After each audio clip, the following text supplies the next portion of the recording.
மணப்பெண்ணின் பிரத்யேகமான திருமணம் Vivaha the Chennai silks. Summer holidays வந்தாச்சு, நம்ம ஜிடி ஹாலிடேஸும் வந்தாச்சு. GT holidays, south India's #1 travel brand. Aachi badam drink. ஆச்சி பாதாம் ட்ரிங்க் ஒன்னு வாங்கினா ஒன்னு ஃப்ரீ. எந்த விதமான ப்ரொவோகேஷனுமே இல்லாமல் வெறி கொண்டு கடிக்குது பார்த்தீங்களா, அது ரொம்ப ஆபத்தானது. நாய்ங்க சும்மாதான் அன்பா நக்குச்சு அப்படின்னு கூட சொல்லுவோம். அதையும் நாங்கள் லைட்டாக எடுத்துக்கிறது இல்லை. கடிக்காம நக்கிறது மட்டும். ஆமா, நக்கினா கூட அது பரவாயில்ல. ஏன்னா சலைவால தான் அந்த கிருமி இருக்கு இல்லைங்களா, எச்சில்ல தான் இருக்கு. இந்த வைரஸ் என்ன சொல்றான்னா கிங் ஆஃப் வைரஸ்ங்கிறோம். ஸோ நரம்பு வழிக்கா அப்படியே போய் முதுகுத்தண்டு ஸ்பைனல் கார்டு சொல் வழிக்கா போய் அப்படியே மூளைக்கு போய் நாய் பயமா இருக்கு, டெய்லி பயத்தோடய போறேன். கரெக்ட். அட்வான்ஸா போட்டுக்கலாமா? வீட்டில் நாய் வளர்த்தாவே வச்சுக்கணும், போட்டுக்கணுங்கிறாங்க கைட்லைன்ஸ்ல. நாய்க்கு எப்படி சார் கடிக்கும்னு தோணுது? தெருநாயின்னு சொன்ன வார்த்தையை கூட நான் வெல்ஃபேர் போல நாங்கள் அலோவ் பண்ண மாட்டோம். கம்யூனிட்டி டாக்ஸ் ஒரு அன்னைக்கு போட்ட 10 குட்டியில் 4-5 தான் சர்வே ஆச்சு. இன்னைக்கு நம்ம எல்லாமே கொடுத்து 10ஐயும் அன்புல செய்யறோமா இல்லை அது இயற்கை மீறி செய்யறோமான்னு தெரியல. அது என்ன ஆகுது, ஈஸியாக மல்டிப்ளிகேஷன் ஆயிடுது. டோட்டல் டாக் எடுத்துட்டீங்கன்னா எப்படி இருக்கும்னு நினச்சி பாருங்க. எதர் பூனைக்கு பாப்புலேஷன் எங்கேயோ போயிடும், இல்லை எலி பெருச்சாலி பாப்புலேஷன் எங்கேயோ போயிடும். நிறைய பேர் என்ன பண்ணுறாங்க, செலவு பண்ண முடியல, இவன் மாதம் 500 ரூபா கொடுக்க முடியல, டபக்குன்னு எங்கேயா கொண்டு விட்டுட்டு போயிடறாங்க. அப்போ என்ன, சில டாக் ரோட்லேயே விட்டது என்ன ஆகும், இருக்க ஸ்ட்ரீட் டாக் கூட கிராஸ் ஆகுது. ஸோ அது கிராஸ் ஆகும்போது என்ன ஆகுன்னா அதனுடைய பிஹேவியர் சேஞ்ச் எல்லாமே மாறிடுது. கரெக்டாக கழுத்தில் ஜுகுலாரை பிடிக்குது. இது வைல்டு கேனைன்ஸுடைய பிஹேவியர். நம்ம நடந்து போகும்போது நம்ம சேஸ் பண்ணி வருதுன்னு நினச்சிக்கோங்களேன், நம்ம ஓடவே கூடாது.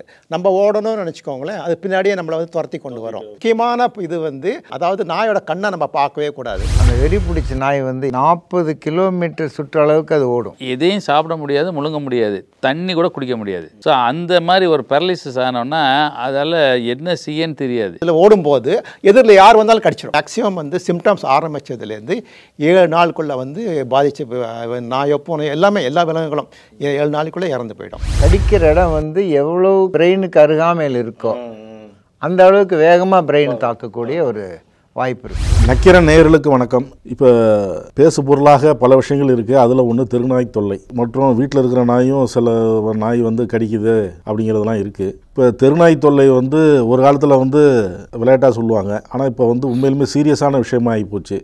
சட்டமன்ற உறுப்பினர்கள் எங்கள் தொகுதியில் எங்கள் ஏரியாவில் இந்த மாதிரி பிரச்சனை இருக்குது, அதுக்கு அமைச்சர் நடவடிக்கை எடுக்கணும் அப்படிங்கிற அளவுக்கு போயிடுச்சு. அமைச்சர் பேசும்பொழுது இது என் கையில் இல்லை, நாடாளுமன்றம் தான் முடிவு எடுக்கணும், ஏன்னா சட்டமெல்லாம் அப்படி இருக்குது அப்படின்னு அவர் சொல்கிறாரு. திமுக எம்பிக்களை நாடாளுமன்றத்தில் பேச சொல்லியிருக்கிறேன், வலியுறுத்த சொல்லியிருக்கிறேன் அப்படின்லாம் சொல்லியிருக்கிறார். இப்போ திமுக எம்பியும் பேசியிருக்கிறார் நாடாளுமன்றத்தில். ஈரோடு எம்பி பிரகாஷும் பேசியிருக்கிறார். கார்த்திக் சிதம்பரம் எம்பி பிரதமரை சந்தித்து மனுவும் கொடுத்துருக்கிறார், இதுக்கு ஒரு முடிவெடுங்க, சிறுவர்கள் முதியோர்களை தான் குறிவைத்து இந்த மாதிரிலாம் பண்ணுது நாய், இந்த தொல்லையை கட்டுப்படுத்தணும் அப்படின்னு சொல்லி. இப்போ இது தொடர்பாக மருத்துவர்கள்ட்ட நம்ம பேசுவோம். எல்லாருமே அனுபவம் வாய்ந்தவர்கள், முக்கியமான மருத்துவர்கள். அவங்க அனுபவத்தில் இது போன்ற பிரச்சனைகள் நிறையா பேஷண்ட்டை பார்த்துருக்குறாங்க. அவங்க தான் இப்போ நம்மகிட்ட கலந்துரையாட இருக்கிறாங்க. மருத்துவர் சி ராஜேந்திரன் பொதுநல மருத்துவர், மருத்துவர் ரகுநந்தன் பொதுநல மருத்துவர், டாக்டர் மு சேகர் முன்னாள் பேராசிரியர் மற்றும் தலைவர் பொது சுகாதாரத்துறை கால்நடை மருத்துவக் கல்லூரி, பா சுரேஷ் சுப்பிரமணியன் முன்னாள் நிர்வாகி தமிழ்நாடு விலங்குகள் நல வாரியம். விருந்தினர்கள் அனைவரையும் வரவேற்போம். வணக்கம் சார். நாய்க்கடி தொல்லை தான் இப்போ பெருசாக இருக்குது. சில பேர் கடித்தா அலட்சியமாக விட்டுடுறாங்க, சில பேர் அதை பயந்துடுறாங்க. இப்போ அண்மையில் இப்போ நம்ம செய்தித்தாள்களில் படிக்கிறது, மீடியாக்களில் வந்த செய்திகள்லாம் அவங்க குழந்தைகள் வீட்டில் சொல்லலை, அதனால தான் அந்த நோய் அதிகமாகி இந்த மரணம் அளவுக்கு போயிடுச்சு அப்படின்லாம் சொல்கிறாங்க. இப்போ பாதிக்கப்பட்டவர் உங்கள்கிட்ட வராருன்னா முதல்ல அவர்கிட்ட என்ன அட்வைஸ் பண்ணுவீங்க, எப்படி அது அவருக்கு ட்ரீட்மெண்ட் கொடுப்பீங்க? இது ஒரு முக்கியமான தருணம். இந்த நாய் அதனால் ஏற்படுகிற பலவித இன்னல்கள், நாய்க்கடி முதல் கொண்டு மரணம் வரை, இதை பற்றி நம்ம விரிவாக பேசலாம். இப்போது நம்மக்கிட்ட ஒரு பழமொழி இருக்குது, பாம்பை கண்டா படையும் நடுங்கும். இப்போ அது போய் நாயை கண்டா நாடே நடுங்குது, அப்படி ஆகிப்போச்சு. இப்போது பொது மருத்துவங்களாகிய நாங்கள் என்ன செய்கிறோன்றதை சில வார்த்தைகளை நான் சொல்கிறேன். எந்த நபரும், அது பிறந்த குழந்தையாக இருக்கட்டும், வயதானவங்களாக இருக்கட்டும், ஆணாக இருக்கட்டும், பெண்ணாக இருக்கட்டும், ஒரு கடித்த மாதிரி இருக்குது, ராத்திரியில் என்ன கடிச்சதுன்னு தெரியல, நான் நடந்து வந்துக்கிட்டு இருந்தேன், ஏதோ என் பேண்ட்டை பிடிச்ச மாதிரி தெரிஞ்சது. இப்படியெல்லாம் வரும்போது நாங்கள் அதுக்கு ஒரு வேளை இது நாய்க்கடியாக இருக்கலாம் அப்படின்ற ஒரு முடிவோடு தான் அவரை நாங்கள் அணுகிறோம். இந்த நாய் எந்த சூழ்நிலையில் ஒருத்தனை கடிக்கிறது வரும்போது சில கேள்விகள் கேட்போம். அதற்கு முன்னாடி அவர்களை ஆறுதல் படுத்தி ரீஅஷூரன்ஸ் பண்ணி, ஒன்றும் பயப்படாதீங்க, அதுக்கு தகுந்த வைத்தியம் பண்ணிட்டா அது எந்த நாய் கடியாக இருந்தாலும் கண்டிப்பாக காப்பாற்றிக்கலாம் அப்படின்ற ஒரு உறுதிமொழி கொடுத்து நாங்கள் மருத்துவராகிய நாங்கள் நோயாளிகளை அணுகுகிறோம். இதற்கு முதல் ட்ரீட்மெண்ட்டே அதான், பயப்படாத பயப்படாத ரீஅஷூரன்ஸ், பயப்படாத. ஏன்னா அந்த பயமே சில பேர்த்துக்கு பிபி அதிகம் பண்ணும், டென்ஷன் ஆகிடுவாங்க, சுகர் பேஷண்ட்டுக்கு சுகர் அதிகமாகிடும், சில பேர்த்துக்கு நெஞ்சு வலியே கூட வந்துடும். அந்த உயிர் பயம் வந்துடுது இல்லைங்களா? இல்லை, கடி பட்டவனுக்கு தானே தெரியும். அவங்க ஏற்கனவே அங்கே இந்த மாதிரி ஆகிப்போச்சு, இங்கே இந்த மாதிரி ஆகிப்போச்சு. நாங்கள் செய்கிறது பயப்படாதீங்க, அதுக்கு எல்லா விதமான வைத்திய வசதிகளும் இருக்கிறது அப்படின்ற ஒரு அஷூரன்ஸோடு தான் அவங்கள நாங்கள் அணுவோம். சரி, நீங்கள் அடித்தது நாயாகவே இருக்கட்டும்ப்பா, ப்ரொவோக்டு பைட்டா அன்ப்ரொவோக்டு பைட்டா அப்படின்னு 2 கேள்வி கேட்போம். எப்படின்னா, அதுவாக வந்து உன்னை துரத்திட்டு வந்து கடிச்சுதா, திடீர்னு இருட்டிலேருந்து பாஞ்சு வந்து உன்னை கடிச்சுதா, இல்லை நீ அதுக்கிட்ட ஏதாவது விஷமம் பண்ண போய் உன்னை கடிச்சுதா. இந்த 2த்துக்கும் பெருசாக வித்தியாசம் இல்லைன்னாலும் அந்த கேள்வி நாங்கள் கேட்போம். ஆனால் இதுக்கு சாதாரணமாக வரக்கூடிய பதில், நாங்கள் செல்லமாக வளர்க்குற நாய்ங்க, அன்பாக இருந்த நாய், இப்போ தான் குட்டி போட்டிருக்கு, அந்த குட்டியை போய் தொட போனால் வந்து கோவத்தில் கடிச்சிது. அதுவும் ஒரு வகையான ப்ரொவோகேஷன் தான், அதை தூண்டி விடுறது. சில நாய்கள் வந்து அது எந்த விதமான ப்ரொவோகேஷனுமே இல்லாமல் வந்து வெறி கொண்டு கடிக்குது பார்த்தீங்களா, அது ரொம்ப ஆபத்தானது. ஆனால் எந்த வகையில் அது கடிச்சதுன்னு தெரியாத வரைக்கும் நாங்கள் அதை எப்படி எடுத்துக்குவோம்னா அன்ப்ரொவோக்டு பைட், அதாவது எந்த விதமான காரணமே இல்லாத பட்ட கடி அப்படின்னு எடுத்துக்கிட்டால் தான் அதை கடிப்பட்ட நபருக்கும் நம்ம அதுக்குள்ளே பலனை கொடுக்கலாம். ஸோ முதல் உதவி, அந்த கடிப்பட்ட இடத்தை எவ்வளவு நன்றாக ஓடும் தண்ணீரில், ரன்னிங் வாட்டர், சோப்போ இல்லை கெமிக்கல் கிருமி நாசினியோ வச்சு குறைந்தபட்சம் 15 நிமிடம் அது தொடர்ந்து கழுவிடணும். கடித்த உடனே இது முதல் உதவி. ஒருவேளை சில சமயங்களில் பார்த்தீங்கன்னா கடித்து அப்படியே கொதறி இருக்கும், அப்போது அந்த இடத்துல கண்டிப்பாக ரத்தம் கசிவு, ரத்தம் பீரிட்டு கூட வரும். அப்போ என்ன செய்வோம், ஒரு டெம்பரரியாக அந்த ரத்தம் உறைஞ்சி நிற்கிற வரைக்கும் அதுக்குள்ளே ஒரு முதல் உதவி செய்வோம். ஒரு மைல்டாக ஒரு சின்ன ஒரு பேண்டேஜ் மட்டும் கட்டுவோம், தையல் போடக்கூடாது. தையல் போடாமல் ஒரு பேண்டேஜ் நல்லா ப்ரெஸ் பண்ணி ஒரு கம்ப்ரெஷன் மாதிரி பண்ணி ஒரு பேண்டேஜ் போடலாம். ஏன்னா இல்லைன்னா ரத்த சேதம் அதிகமாகிடும். சில சமயங்களில் முகமெல்லாம் குதறி உதடெல்லாம் தொங்கி அப்படியெல்லாம் வர பேஷண்ட்ஸை நாங்கள் பார்க்கணும். ஸோ அதுக்குள்ளே ஒரு முதல் உதவியை அவங்களுக்கு ஏற்றபடி செய்கிறோம். அப்படி இல்லாதபடிக்கு முதல்ல கடிப்பட்ட இடத்த நல்ல சோப்பு போட்டு இல்லை கிருமி நாசினி உள்ள ரசாயன கலவையை கலந்து ஓடும் தண்ணீரில் நல்லா கழுவிடணும். நம்பர் 1. 2வது டெட்டனஸ் டாக்சைடு இன்ஜெக்ஷன், டிடி செப்டிக்யூசின்னு சொல்லுவாங்க நம்ம சாதாரணமாக, அதை கண்டிப்பாக போட்டுடுவோம். இப்போ இந்த நாய்க்கடியினுடைய வகையை 3 வகையாக நம்ம பிரிக்கலாம். Category 1, 2 and 3. கேட்டகரி 1ல் பார்த்தீங்கன்னா பெருசாக ஒன்றும் ஒரு காயமெல்லாம் இருக்காது, புரண்ட மாதிரி இருக்கும். 2வது வந்து இன்னொன்று கொஞ்சம் ஆழமாக போயிருக்கும். 3வது வந்து ரத்தம் வர்ற மாதிரி கொஞ்சம் ஆழமான பதிவு இருக்கும். சில சமயங்களில் அந்த மாதிரி காயம் நகம் பிறன்றதுனால கூட வந்திருக்கும். ஆனால் நாயோட கால், ஆமாம், பல்லு படாது, தெரியாது. ஆனால் அவங்க சொல்லுவாங்க, எப்படி சார் நாய் கால் தான் பிறந்துச்சேன்னு, அது ரிஸ்கே எடுத்துக்க வேணாம், எல்லாத்தையும் அதுக்கு நாய் கடியாக தான் நம்ம எடுத்துக்கணும். சில சமயங்களில் நாய் எங்கள் வந்து குட்டி நாய்ங்க சும்மா தான் வந்து அன்பாக நக்குச்சு அப்படின்னு கூட சொல்லுவாங்க. அதையும் நாங்கள் லைட்டாக எடுத்துக்கிறது இல்லை, ஏன்னா கடிக்காமல் நக்கிறது மட்டும். ஆமாம், இப்படியெல்லாம் ஒரு தன்னையும் ஏமாற்றி தன் உயிரையும் இழந்து போனவங்க இருக்கிறாங்க இன்றைக்கும். நக்குனதுன்னு சொல்லி அலட்சியமாக விட்டு. ஆமாம், அதனால் ரொம்ப கவலையாக இருக்குது அந்த மாதிரி சுச்சுவேஷன் நாங்கள் பார்க்கும்போது. எனவே அந்த முதலுதவி முடிஞ்ச உடனே கண்டிப்பாக ஒரு தடுப்பூசி போடணும். அதுக்கு பேர் தான் வேக்சின்.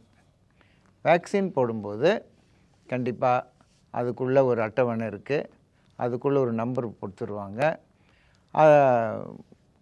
இத்தனாவது நாள் கடிச்ச அன்றைக்கே வர ஃபஸ்ட்டு டோஸை வந்து ஒரு 0 டேன்னு கொடுப்போம்.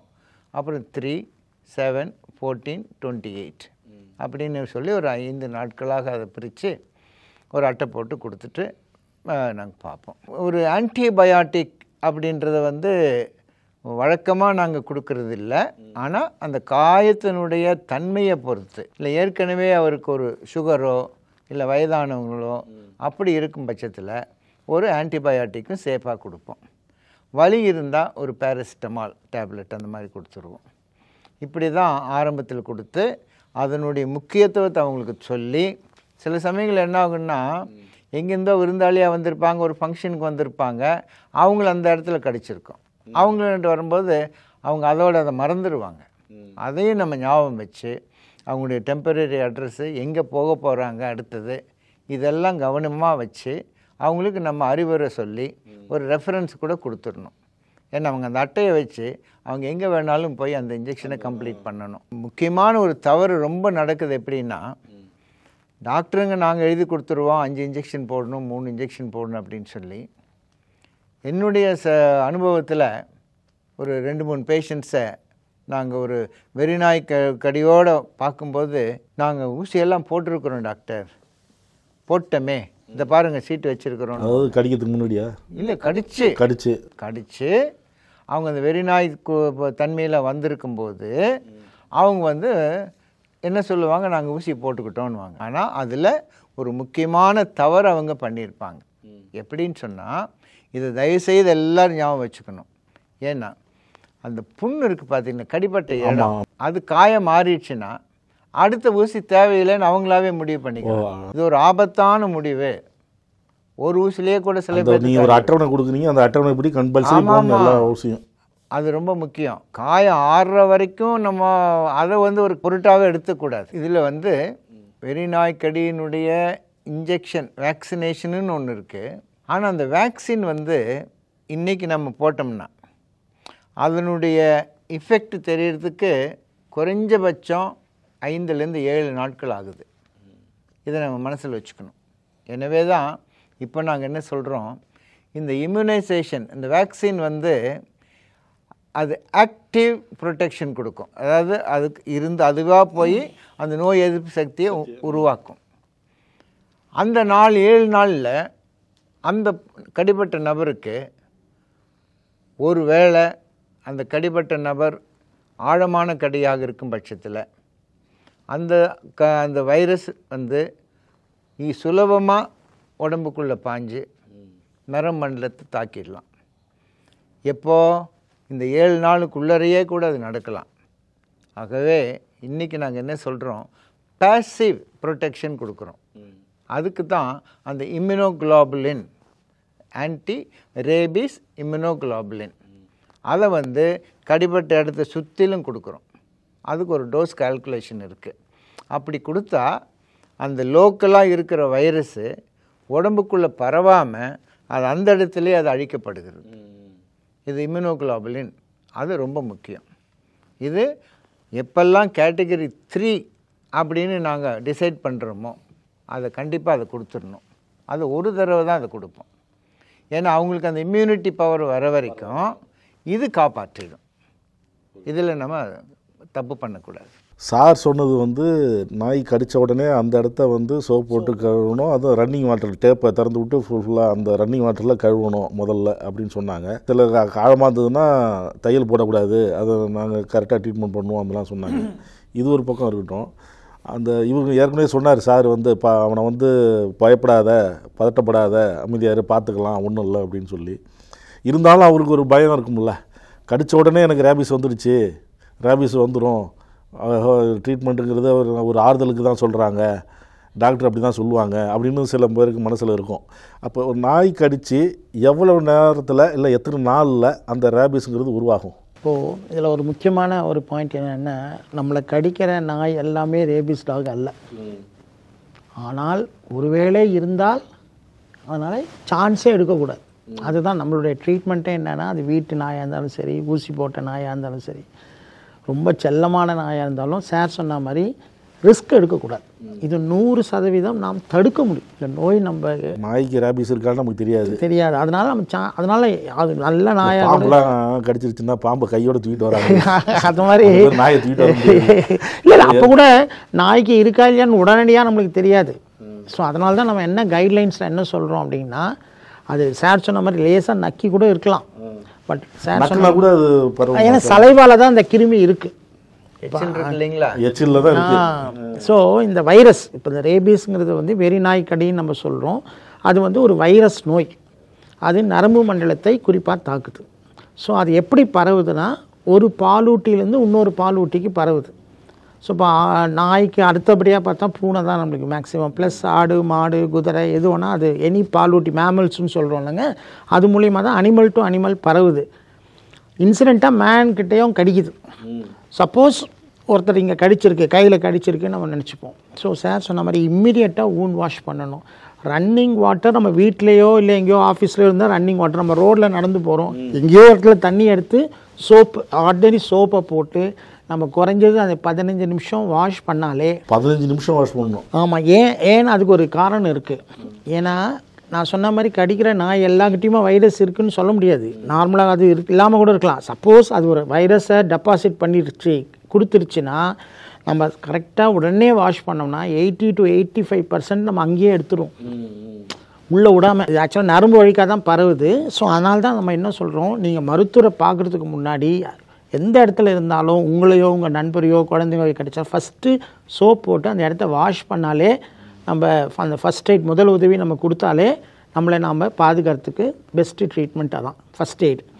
ஸோ அது அந்த வைரஸ் என்ன சொல்கிறான்னா, கிங் ஆஃப் வைரஸ்ங்கிறோம். நம்ம சொல்கிறோம் சில பேர், ஐயோ அவனா எங்கள் ஏரியாவில் பயங்கர கிங் ஆஃப்னு சொல்கிறோம்ல, அந்த மாதிரி இது ரொம்ப ஸ்மார்ட் வைரஸ். அது என்ன பண்ணுது, நரம்புக்குள்ளே பூந்துக்குது. ஸோ நரம்பு வழிக்காக அப்படியே போய் முதுகுத்தண்டு ஸ்பைனல் கார்டு வழிக்காக போய் அப்படியே மூளைக்கு போயிடுது. அதனால தான் நம்ம வந்து இந்த நோய்க்கு நம்ம கிருமி ஃபஸ்ட்டு உள்ளே போகாமல் தடுக்கிறது ஒரு முறை.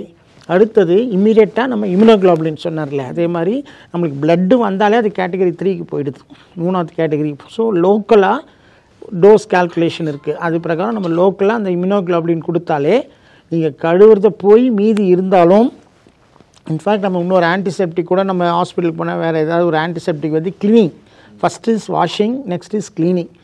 க்ளீன் பண்ணிவிட்டு இந்த இம்யூனோகுளோபுலின் போட்டாலே நம்ம மேக்ஸிமம் கொடுத்துட்டோம். ப்ளஸ் சார் சொன்ன மாதிரி 4 டோஸோ இல்லை 5 டோஸோ, அது நம்மளோட ரூட்டுன்னு சொல்லுவாங்க. இன்ட்ராடெர்மலாக போட்டால் 4 டோஸு, இன்ட்ரா மஸ்குலர் தசை வழிக்காக போட்டால் 5 டோஸ். அது நம்ம போட்டுக்கலாம். 5 டோஸ் போட்டோம்னா உங்களுக்கு சரியான தடுப்பு சக்தி உடம்புல வந்துடுது. ஸோ இதையும் தாண்டி நம்ம கிருமி உடம்புல இருந்தாலும் இந்த தடுப்பு சக்தி உங்களை பாதுகாக்கும்.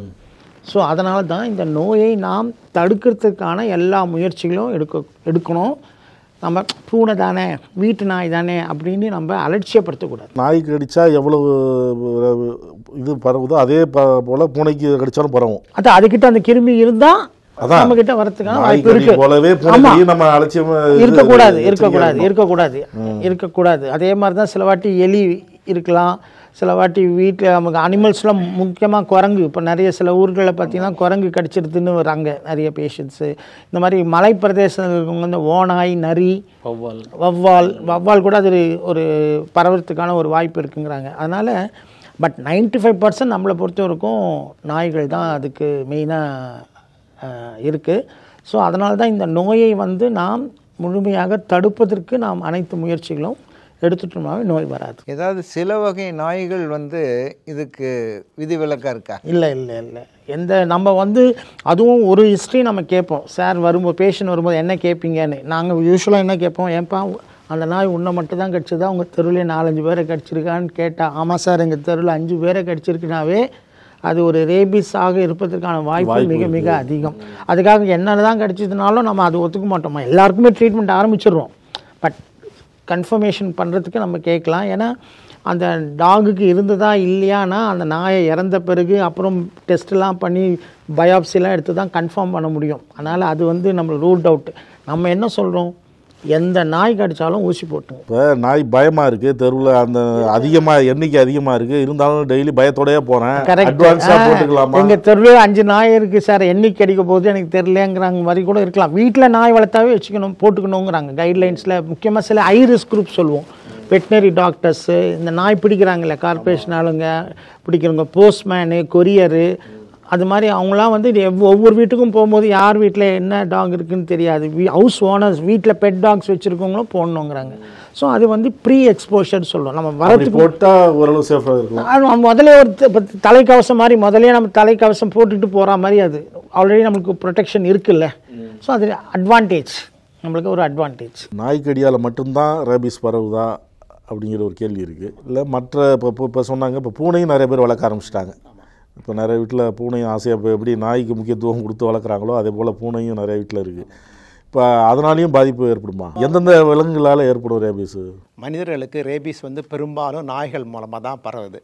ஸோ இதை தவிர வந்து பூனையும் வந்து பாதிக்கப்பட்ட பூனைக்கு ரேபிஸ் இருந்ததுன்னா அது மூலமாகவும் வந்து மனிதர்களுக்கு ரேபிஸ் நோய் வரத்துக்கு வாய்ப்பு இருக்குது. ஸோ நாய் பூனை இதை தவிர வந்து வனவிலங்குகள் ஒரு குரூப் இருக்குது. அந்த வனவிலங்குகள் கடித்தாலும் ரேபிஸ் வரத்துக்கு வாய்ப்பு இருக்குது.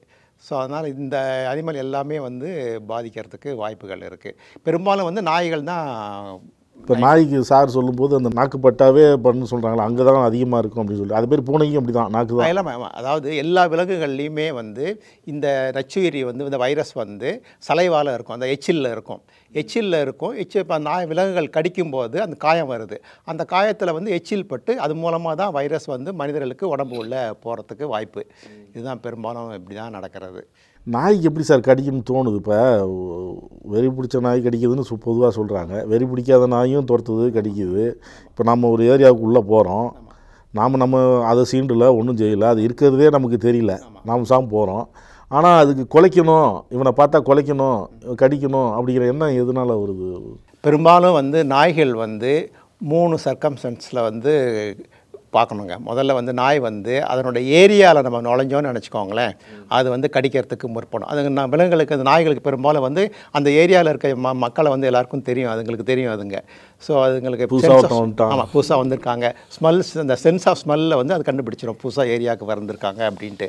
ஸோ ஒருத்தர் வந்து அந்த நாயோட டெரிட்டரியில் நுழையும் போது அது வந்து கொஞ்சம் ப்ரொட்டஸ்ட் பண்ணும், கொலைக்கும் கொள்ளும், கடிக்கிறதுக்கு முற்படும். ரெண்டாவது வந்து நாயை வந்து நீங்கள் சார் சொன்ன மாதிரி சாரே சொல்லியிருக்காரு முதல்ல, ப்ரோவோக் பைட்னு சார் இங்கிலீஷில் சொன்னார். அதாவது நாயை நீங்கள் சீண்டுனீங்கன்னு நினச்சிக்கோங்களேன், நிச்சயமாக கிடைக்கும். அதாவது நாயை வந்து குட்டி போட்ட நாயை வந்து நம்ம பால் ஊட்டும்போது அதை ஒன்றுமே பண்ணக்கூடாது. சில சமயத்தில் குட்டி போட்ட நாய் பால் ஊட்டும்போது நம்ம குட்டியை இழுத்தோம்னு நினச்சிக்கோங்களேன், அது வந்து கடிக்கிறதுக்கு முற்படும். அது தவிர வந்து சாப்பிடும்போது நம்ம டிஸ்டர்ப் பண்ணவே கூடாது. சாப்பிடும்போது நம்ம தட்டை இழுக்கிறோம், ஏதாவது சில சமயத்தில் வந்து சாப்பிட்டு முடிச்சதுக்கப்புறம் இன்னும் கொஞ்சம் சாதம் போடலாம் அப்படின்ட்டு நம்ம தட்டை இழுப்போம். ஸோ அதுங்களுக்கு என்ன, அது அந்த ஓனர் வந்து சாதம் போட போகிறான்னு அதுங்களுக்கு தெரியவே தெரியாது. அது என்ன பண்ண, அவன் தொட்டை இழுக்கிறாங்களேங்கிற ஒரு ஆதங்கத்தில் அது கடிக்கிறதுக்கு முற்படும். ஸோ இந்த இதுக்கு அதாவது அதை சீண்டுனா கடிக்கும், அதனோட ஏரியாவில் போனால் கடிக்கும்.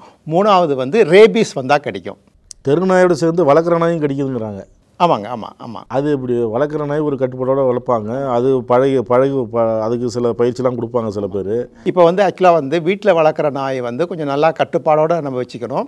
அதை வந்து நம்ம வந்து ட்ரெயின் பண்ணி வச்சுக்கிறது நல்லது. ட்ரெயினர்ஸ்லாம் இருக்காங்க, நம்மளே கூட நம்ம நாய்களை வந்து ட்ரெயின் பண்ணலாம். உட்காரு கொள்ளு, சாப்பிடு கொள்ளு, நல்லா நம்மளே ட்ரெயின் பண்ணலாம். ட்ரெயின் பண்ணோம் நம்ம ஒபீடியண்ட்டாக நம்ம குழந்தைகளை நம்ம எப்படி நம்ம வளர்க்குறோமோ அதே மாதிரி வந்து நாய்களையும் நம்ம வந்து சொல்லி கொடுத்து வளர்க்கலாம். நாய் வந்து அறிவு இல்லைன்னு நினைக்க வேண்டிய அவசியமே இல்லை. குழந்தைகளுக்கு நம்ம எப்படி நம்ம சொல்லித்தரோமோ அதே மாதிரி வந்து நாய்களுக்கும் சொல்லி கொடுத்து நம்ம குழந்தைகளை வளர்க்குற மாதிரியே வளர்த்தோம்னா அதுவும் நல்லா ஒபீடியண்ட்டாக வந்துடும். சில வீட்டுக்கு போகும்போது இப்போ அது பார்க்குறதுக்கு பயமாக இருக்குது, அந்த நாயுடைய உருவம் அமைப்பு பார்க்கும்போது பயமாக இருக்குது. அது குலைக்கிறத பார்த்தா அவங்க அசால்ட்டாக உட்காந்துருப்பாங்க, அதெல்லாம் ஒன்றும் செய்யாது வாங்கம்பாங்க. நமக்கு போகிறதுக்கு கை காலம் நடுங்கும், பதட்டமாக இருக்கும். ஆனால் அது கடிக்காது. ஆமாங்க, ஆமாம். அது எந்த மாதிரி, அதாவது இப்போ அது அவங்க பயிற்சி அந்த மாதிரி கொடுத்துருக்கிறதா? பயிற்சி கொடுத்தது கிடையாது. அது ஒரு வகையான நாயா இல்லை என்னது? இல்லை, அது ஒரு வகைன்னு சொல்ல முடியாது, அதோட பிஹேவியர் அது. இப்போ வந்து ஓனர் வந்து வாங்கன்னு சொல்கிறாருன்னு நினச்சிக்கோங்களேன், அந்த கமாண்ட் எல்லாமே நாய்களுக்கு புரியும். ஸோ ஓனர் வந்து சொல்கிறார் இவர் நல்லவர் தான்ங்கிற அது அஸ்யூம் பண்ணிக்கும். அது நாய் வந்து அஸ்யூம் பண்ணிட்டு அவரை வந்து ஒன்றுமே பண்ணாது. ஒன்றும் அது வந்து நம்ம வந்து நினைக்க வேண்டாம், அது புரியாது. அப்படி விலங்குகளுக்கு வந்து நம்மளுடைய பாடி லாங்குவேஜ் நம்ம சொல்கிறது எல்லாமே அதுங்களுக்கு வந்து விளங்கும். ஸோ ஓனர் வந்து ஒன்றும் பண்ணாதடா சொல்லுவாங்க, சில வீட்டில் பார்த்துருங்க, வாடா ஒன்றும் பண்ணாத பேசுவாங்க. ஆமாம். ஸோ அது மாதிரி சொல்லும்போது வந்து நாய்கள் தான் சொல்கிறத வந்து புரிஞ்சு கொண்டு அது வரவங்களை வந்து ஒன்றுமே பண்ணாது. நாயுடைய வாழ்க்கை முறை என்ன சார்? அதாவது இப்போ எங்கள் தெருவை தாண்டி அடுத்த தெருவுக்கு போகாது. இப்போ நான் சின்ன வயசில் இருக்கும்போதெல்லாம் நான் வீட்டிலேருந்து ஸ்கூலுக்கு கிரவுண்டு போகிறேன்னா கூடவே வரும், ரயில்வே ஸ்டேஷனுக்கு வரும், பஸ் ஸ்டாண்டுக்கு வரும், வயலுக்கு வரும், பல இடங்களில் ஊரெலாம் சுற்றும். இப்போ இருக்கிற நாய் ஒரு தெருவை தாண்டி அடுத்த தெருவுக்கு போகல, அதே தெருவில் தான் இருக்குது. அந்த தெருவில் உள்ளவங்களை மட்டும்தான் அது குலைக்கலை, கடிக்கலை, அந்த மாதிரிலாம் இருக்குது. வேறு யாராவது வந்தால் இப்போ சார் சொன்ன மாதிரி புதுசாக ஒருத்தன் வரான் அப்படிங்கிற மாதிரி குலைக்குது. அவங்களுடைய மேனரிசம், அவங்களுடைய வாழ்க்கை முறை எப்படி இது? நான் வந்து பேசிக்காக ஒரு வெட்டினரி டாக்டருங்கிற முறையிலையும் விலங்கு நல்ல ஆர்வலர்ங்கிற முறையிலையும், ஏன்னா நான் வந்து 94லேருந்து அனிமல் வெல்ஃபேர் போர்டோடு இன்ட்ராக்ட் பண்ணி பல்கலைக்கழகத்தில் துறையத்தோட கல்வியெல்லாம் பண்ணியிருக்கோம், அதாவது பிராணி நலத்துக்காக. ஸோ இப்போ வந்து இதில் வந்து இந்த சப்ஜெக்டை பொறுத்த மட்டும் இது வந்து ரொம்ப காம்ப்ளிகேட்டட் சப்ஜெக்ட். இதுக்கு வந்து ஒரு பார்வையிலையோ ஒரு முறையிலையோ தீர்வை சொல்கிறது ரொம்ப கஷ்டமாயிடுது. அதுலேயும் இப்போ குறிப்பாக வந்து இப்போ உலகம் வந்து ஒன் லைஃப் கான்செப்டில் போயிட்டுருக்கு. ஒன் லைஃப் கான்செப்ட் சொல்லும்போது எல்லா உயிருக்குமே சமமான வெயிட்டேஜ் கொடுத்தாகணுங்கிற சூழ்நிலை. நம்ம கொடுக்குறோமா இல்லையாங்கிறது தான் முதல் கேள்வி. இப்போ கொடுக்குறோன்னா அனிமலை நம்ம சமமாக நம்மக்கிட்ட கொண்டு வரணும். அப்போ அதனுடைய வெல்ஃபேர் நம்ம செஞ்சு தான் ஆகணும். வெல்ஃபேர் செய்கிறதுக்கு முன்னால் நமக்கு வந்து அதை பற்றி உள்ள ஒரு தெளிவு இருக்கணும். ஒரு பல்லுயிர் காக்கணுங்கிற ஒரு தேவைங்கிறத நம்ம இப்போ பேஷன் டுவர்ட்ஸ் அனிமலும் முக்கியங்கிறத புரிஞ்சுக்கணும். இப்போ நீங்கள்லாம் சொல்லும்போது நானும் ஒரு பார்வையில் ஒரு எதிரியாகவே நான் பார்க்க முடியாது. என்னை பொறுத்த மட்டும் இட் இஸ் பார்ட் ஆஃப் ஒரு ஈகோசிஸ்டம். சுற்றுப்புற சூழலில் நீங்கள் எதை ஒன்றை மொத்தமாக எடுத்தாலுமே அழிவு வந்துடும். நீங்கள் மொத்தமாக இதுக்கு வந்து தீர்வு இப்போ கட்டுப்படுத்திட்டு போயிட்டு ஒன்றும் இல்லாமல் ஆக்கிட்டீங்கன்னு வச்சுங்க, அப்போ இதுக்கு ப்ரிடேட்டர்ஸு அவங்க வந்து கட்டுப்படுத்தணும்னு சொல்கிறது யாருக்குமே வந்து நாயை பார்த்தோன்னே அடிக்கணும் துரத்தணுங்கிற எண்ணம் யாருக்குமே வரல. இல்லை, ரெண்டு விதமாக அது தொந்தரவு செய்யும் போது தான் இவங்களுக்கு அந்த மாதிரி ஒரு சரி இந்த நாய் தேவையில்லை, ஏன் தொந்தரவாக இருக்குது அப்படிங்கிற எண்ணம் வருது. இல்லை அதான் சார், அந்த ஒரு சில நாய்க்காக பலரும் எல்லாத்தையும் மொத்தமாக சொல்கிற மாதிரியும் தோணுது எனக்கு.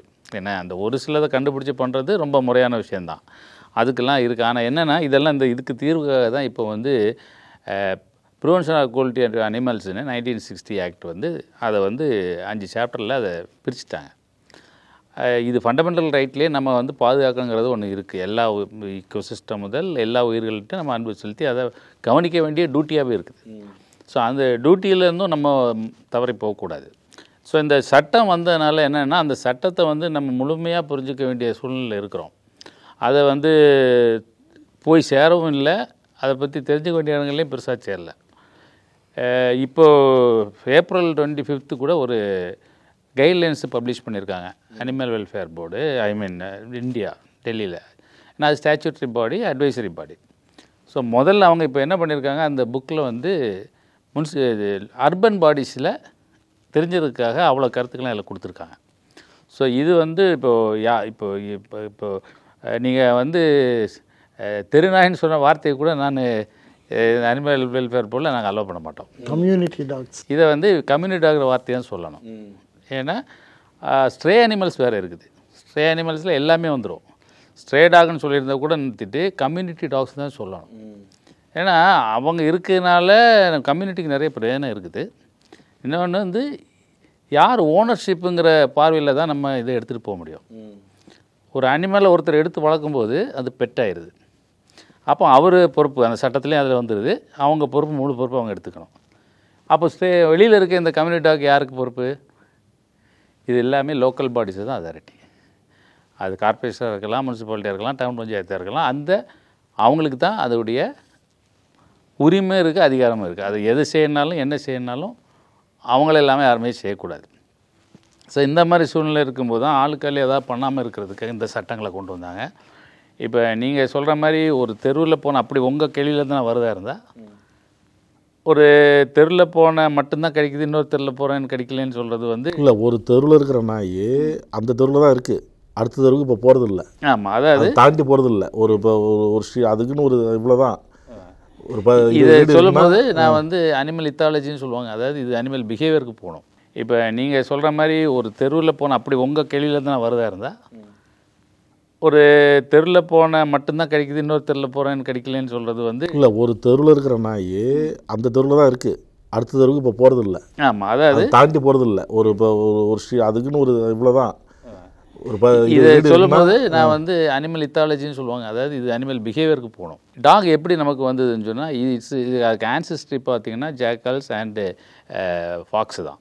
இந்த 2 டைப் தான். இப்போ ஏஷியாவில் இந்த சைடில் எடுத்தோம்னா டிசெண்டன்ஸ் வந்து ஜாக்கலாக இருக்குது. வெஸ்டர்ன் சைடில் பார்த்தீங்கன்னா ஃபாக்ஸ். அந்த ஹேரை பார்த்தீங்கன்னாலே அடர்த்தியாக இருக்கக்கூடியதெல்லாம் அந்த இதில் வந்தது. இது வந்து நம்ம என்ன சொல்லுவோம், ஓனாய் சொல்லுவோம், அது நரிங்கிற சொல்லுவோம். அந்த மாதிரி ஒரு ஆன்சிஸ்டரில் முதல்ல அண்டி வந்தது மனுஷனை. அவனை அண்டி வந்தவுடனே சரி அவன் அது வேட்டையாட தெரிஞ்சது தான். இங்கே வந்து அண்டி வந்தோடனே நம்ம கொடுக்குற உணவை கொடுத்துட்டு கொடுத்த நண்டியை மறக்காமல் வாழக்கூடிய ஒரு மிருகம் ஆகிட்டு, அது நமக்கு ஸ்லேவ் ஆயிட்டா இல்லை நம்மள்ட்ட நண்டி ஆகிட்டாங்கிறது 2வது கேள்வி. பட் என்னென்னா நம்மளை அண்டி வந்ததுனால நம்ம கூட வாழணுங்கிற முடிவுக்கு வந்த மிருகங்கள் தான் அது. ஸோ ஆரம்ப காலத்தில் இது வந்து நீங்கள் இன்னொரு பார்வையிலையும் பார்க்கணும். ஒரு ஈகோசிஸ்டத்தில் பார்த்தீங்கன்னா ஒரு ப்ரேயருக்கு ஒரு ப்ரெடேட்டர் இருப்பாங்க எல்லாத்துக்குமே. மனுஷன் மட்டும்தான் எக்ஸ்ட்ரீம் லெவலில் வந்திருக்கான், நமக்கு வந்து அப்படி ஒன்றும் கிடையாது. இப்போ நம்ம கிட்ட வந்தனால அதுக்கு ப்ரெடேட்டருங்கிறது இப்போது இல்லை. அப்போ கண்ட்ரோல் எப்படி ஆகிட்டு இருந்துன்னு பார்த்தீங்கன்னா, இது என்னுடைய அனுபவத்தில் நான் சொல்கிறது, சில புக்கில் படிச்சிருக்கேன். ஆனால் ஓவராலாக ஜட்ஜ் பண்ணது அவங்க இந்த டாக் வந்து ஒரு ஏரியாவில் டெரிட்டோரியல் பிஹேவியர்னு சொல்லக்கூடிய சார் கூட சொன்னாங்க இல்லையா, அது என்ன டெரிட்டரி வச்சுருக்கோம். ஒரு டாக் வந்து டாமினன்ட் டாக் ஆயிரும் பிஹேவியரில், அது ஆல்ஃபா டாகும்பாங்க. ஸோ அந்த மேல் டாகுக்கு கீழே இட் வில் ஹேவ் மினிமம் ஒரு 10-12 டாக்ஸு ஃபீமேல் டாக்ஸ் இருக்கும். இந்த டாகும் இதுவும் எவ்வளோ தூரம் ப்ரே அதுக்கு ஃபுட்டை எடுக்க முடியுங்கிறத ஒரு டிமார்க்கேட் பண்ணி வச்சுக்கும். இதுக்குள்ளே என்னால் அவ்வளோ சர்ச் பண்ணி எடுத்துக்கலாம், அப்படி தான் இருந்திருக்கணும். ஏன்னா அது வந்து அதுக்கு எக்ஸசைஸ் பண்ணுற தூரம் வேணும். They have to do their routine exercise. அந்த அதனுடைய பில்டின் நேச்சருக்கு எனர்ஜியை டெசிபேட் பண்ணி ஆகணும். அந்த ஹை எனர்ஜியை டெசிபேட் பண்ணுறதுக்கு அதுக்கு மினிமம் ஒரு ஒர்க்கபிள் ஏரியா இருக்கணும். அதனால ஒர்க் கொடுத்தே ஆகணும் அதுக்கு. ஸோ அதெல்லாம் இருந்துகிட்டு இருந்தது. இப்போ நீங்கள் சொல்லும்போது குறியிட்டு ஏன் குறியிட்டுன்னு சொன்னால் அது தேட வேண்டிய இடம் குறைஞ்சிருக்கு.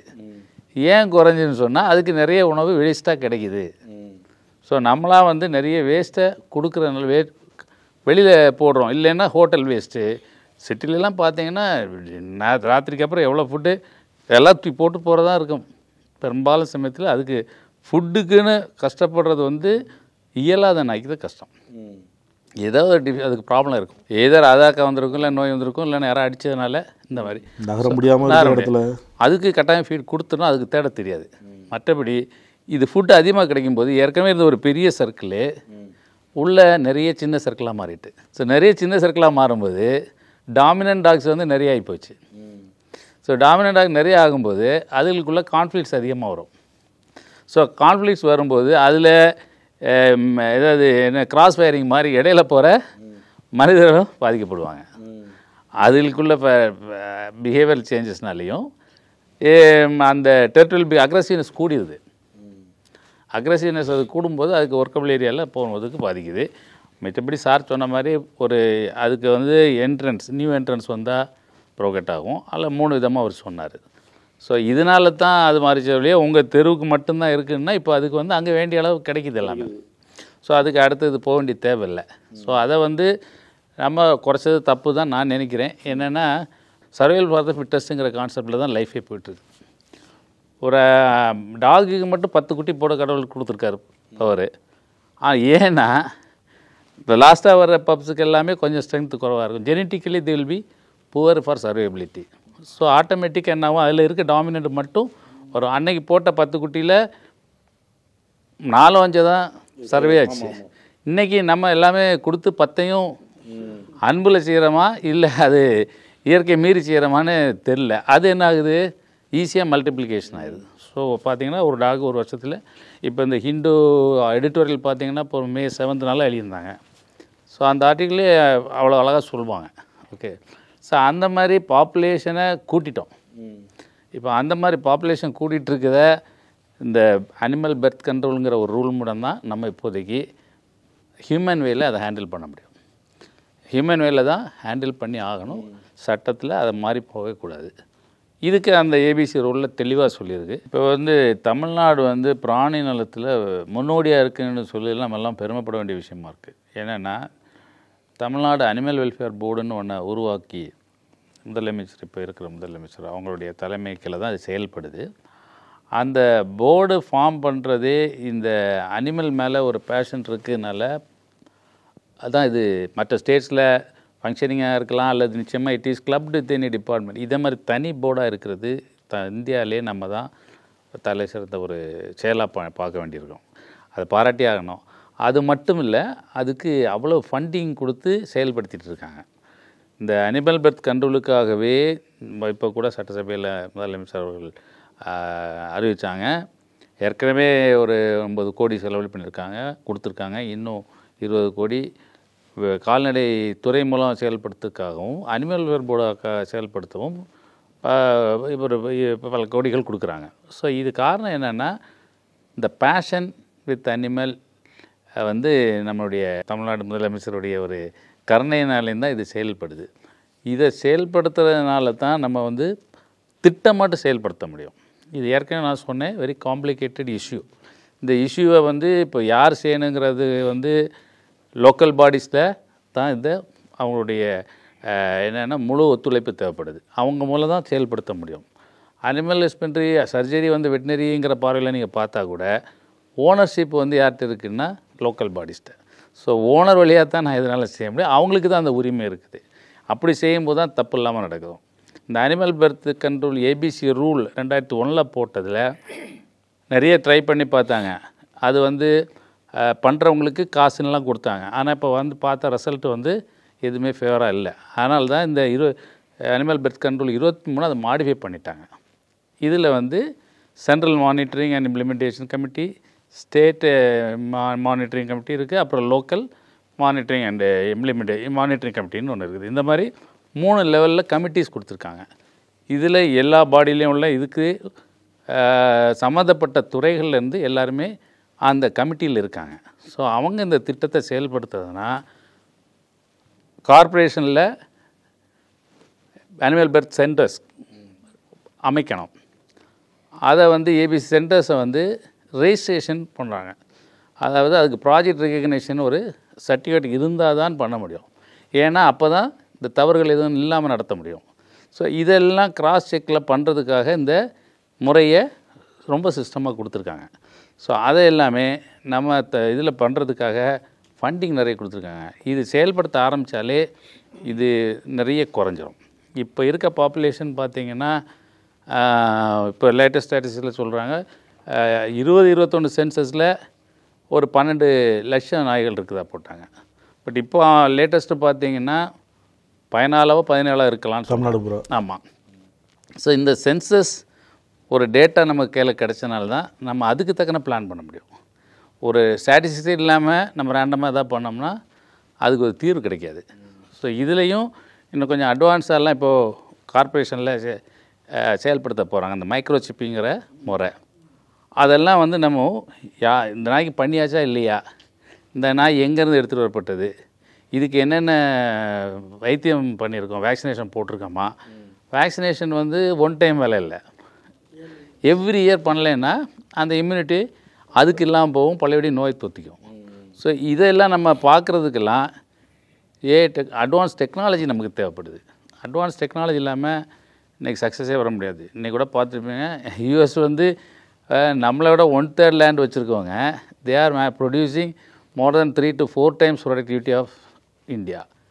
அவங்க பண்ணுற advance technology, large scale production, இது எல்லாமே அட்வான்ஸ் டெக்னாலஜியை கொண்டு போனால் தான் நமக்கு இன்றைக்கி இருக்க பேர்னிங் இஷ்யூக்கு நம்ம சால்வ் பண்ண முடியும். இதை வந்து சீக்வன்ஸாக பண்ண வேண்டிய விஷயங்கள் நிறைய இருக்குது. முதல்ல ஒவ்வொரு நாயையும் நம்ம ஐடென்டிஃபை பண்ணணும். அந்த ஐடென்டிஃபிகேஷன் ஒரு இடத்துல டேட்டா இருக்கணும். அதுக்கு வந்து ஃபாலோ பண்ணதை நம்ம வெரிஃபை பண்ணிட்டா தான் எவ்வளோ இடத்துல என்ன குறைஞ்சிருக்கு, என்ன பண்ணலாம், அடுத்த ஃபண்டிங் எப்படி போகலாங்கிறதெல்லாம் தெரியும். அதுக்கெல்லாமே வழிமுறை பண்ணிகிட்ருக்காங்க. நல்ல ஒரு முயற்சி அது. அது ஒவ்வொரு லோக்கல் பாடிக்கும் அது போய் சேரணும். இப்போ ஸ்டார்ட் வித் கார்ப்பரேஷனில் பண்ணுவாங்கன்னு நினைக்கிறேன். ஏன்னா பேப்பரில் நான் பார்த்து சொல்கிறேன். சார் சொல்லும் பொழுது முதல்லலாம் 10 குட்டி போட்டுதுன்னா அதில் 4 தான் தேரும் அப்படிலாம் சொன்னார். இப்போ வந்து இப்போ 10 போட்டுதுன்னா 10மே பிழைக்கிற அளவுக்கு இருக்குது. அதை வந்து கட்டுப்படுத்தணும் அப்படிங்கிற மாதிரி தான் எல்லாருமே சொல்கிறாங்க. ஏன்னா இப்போது தெருவில் ஒரு இப்போ நம்ம தெருவில் போட மாட்டாங்க சில பேர். பக்கத்து தெருக்காரன் வந்து சாப்பாடு வச்சுட்டு போவான். இங்கே இருக்கிறவங்க திட்டுவான், ஏன் இங்கே வந்து வைக்கிற, நீ வைக்கிறதுனால அது இங்கே நிற்கிது, இல்லை நீ வைக்கிறனால சோத்தை தொடி வேறு எங்கேயாவது ஓடும், அது இங்கே போகவே மாட்டேங்குது அப்படிங்கிற பிரச்சனைலாம் வருது. அது கட்டுப்படுத்துறது எப்படி கட்டுப்படுத்துறது? இது ஒரு முக்கியமான கேள்வி தான். எப்படின்னா அனிமல் பர்த் கண்ட்ரோல் அப்படின்னு பார்க்குறத விட ஓவராலாக இனப்பெருக்க கட்டுப்பாடு. அது அனிமலாகவும் இருக்கலாம், மனிதனாகவும் இருக்கலாம்.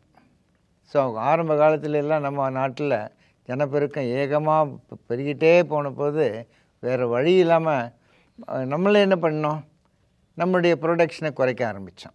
அதுக்கு ஒரு டார்கெட் எல்லாம் வச்சாங்க, அதுக்கு ஒரு இன்சென்டிவ் கொடுத்தாங்க. கவர்மெண்ட் எல்லா peripheral primary health centre, taluka hospital, government hospitals எல்லாத்துலேயும் பார்த்தீங்கன்னா எது இருக்குதோ இல்லையோ அந்த பர்த் கண்ட்ரோல் ப்ரோக்ராம் இருந்துக்கிட்டே இருந்துச்சு. ஆனால் இப்போது தெருவுக்கு 4 ஃபெர்டிலிட்டி சென்டர் வந்துடுச்சு. அந்த அளவுக்கு சிச்சுவேஷன் மாறிப்போச்சு. ஆனால் அந்த நிலைமை வந்து அனிமல்ஸுக்கு வருமா இல்லையான்னு எனக்கு தெரியல. ஆனால் அனிமல் பர்த் கண்ட்ரோல் வந்து ஒரு தவறான எண்ணத்தோடையே இல்லை. அவங்களும் நல்லா வாழணும், மனுஷனும் நல்லா வாழணும். So the ecosystem should be properly balanced. இதுக்கு ஏற்றபடி அனிமல் பர்த் கண்ட்ரோலை நம்ம சட்டத்திட்டங்களுக்கு உட்பட்டு இருக்கிற நாய்களை நம்ம சாவடிக்கிறத விட பிறக்க போகிற நாய்க்குட்டிகளை நம்ம குறைச்சா எதிர்காலம் இன்னும் பாதுகாப்பாக இருக்கும். போட போகிற குட்டி 10ன்னு தெரியாது, 2ன்னு தெரியாது நமக்கு. அது 1ஓ 2ஓ அது அந்த மாதிரி முன்னாடியே பண்ணலாமா? ரேஞ்சஸ் ஃப்ரம் ஒரு 6 to 10 பப்ஸ் வருது.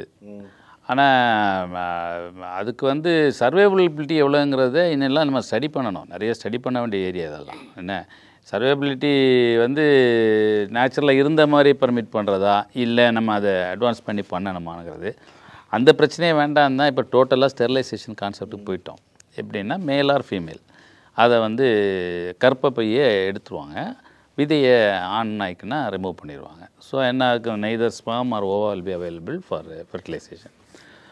இப்போதைக்கு இருக்க தீவிர பிரச்சனைக்கு இது வந்து ஒரு முடிவாக இருக்கும். பட் என்னென்னா ப்ராப்பராக பண்ணிட்டோமா இல்லையா. இப்போ வந்து இன்றைக்கி நான் 10 நாயை பண்ணிவிட்டு விட்டுட்டு பழையபடி பண்ணேன்னா வேஸ்ட்டு. வார் ஃபுட்டிங்கில் ஒரே டைமில் யூனிஃபார்மாக எல்லா இடத்துலையும் பண்ணணும். மைக்ரேட் பண்ணி வராத தூரத்துக்குள்ளேயாவது நம்ம ஒரே டைமில் பண்ணணும். இப்போ நான் இங்கே வந்து இன்றைக்கி வந்து 100 நாயை பண்ணிட்டேன், அதில் இருக்க குட்டிக்கு போக மிச்சம் ஒரு 100 நாய் இருக்குதுன்னு சொன்னால், நீங்கள் இந்த ஒரு வருஷம் பழையபடி அது பிரேக் ஆச்சுன்னு சொன்னால் இதே பாப்புலேஷனை விட அடுத்தது அதே தான் கூட போகுது. இது வந்து வந்துட்டு இருக்கக்கூடிய வேவ்ஸை கண்ட்ரோல் பண்ணோன்னா முதல்ல அட்லீஸ்ட்டு ஒரு 60-80% கண்ட்ரோலுங்கிற. இப்போ வந்து முன்னால் இந்த ஸ்டெரிலைசேஷனே மேலே ஜாஸ்தியாக பண்ணாங்க, 70-30 வச்சுருந்தாங்க. இப்போ வந்து ஏபிசி கான்சன்ட்ரேட்ஸ் ஆன் ஃபீமேல் 70%, மேல் 30%. ஏன்னா அதில் ஒரு இஷ்யூ ஆச்சுது உங்களுக்கு. ஸோ இதெல்லாம் நம்ம முதல்ல 80% ரிடக்ஷன் வந்துட்டாலே, ஏன்னா நமக்கு ஜெர்ம் பிளாஸ் இல்லாமல் போயிடக்கூடாது. We need some our own native breeds. இது வந்து அதான் சொல்லலை, அந்த லோக்கல் ஈக்கோ சிஸ்டத்தில் அது இருந்தால் தான் கண்ட்ரோல். அப்புறம் இதுக்கு ப்ரெடேட்டர்ஸ் என்ன, இப்போ நீங்கள் இதெல்லாம் டோட்டல் டாக் எடுத்துட்டிங்கன்னா எப்படி இருக்குன்னு நினச்சி பாருங்கள். எதர் பூனைக்கு பாப்புலேஷன் எங்கேயோ போயிடும், இல்லை எலி பெருச்சாலி பாப்புலேஷன் எங்கேயோ போயிடும். ஸோ அப்போ அதனால் வரக்கூடிய பிரச்சனை வந்து நீங்கள் அப்புறம் எப்படி ஹேண்டில் பண்ணுன்னு வரும். இது நேச்சுரல் ப்ரெடேட்டர்ஸை நம்ம அங்கே வச்சு தான் ஆகணும்.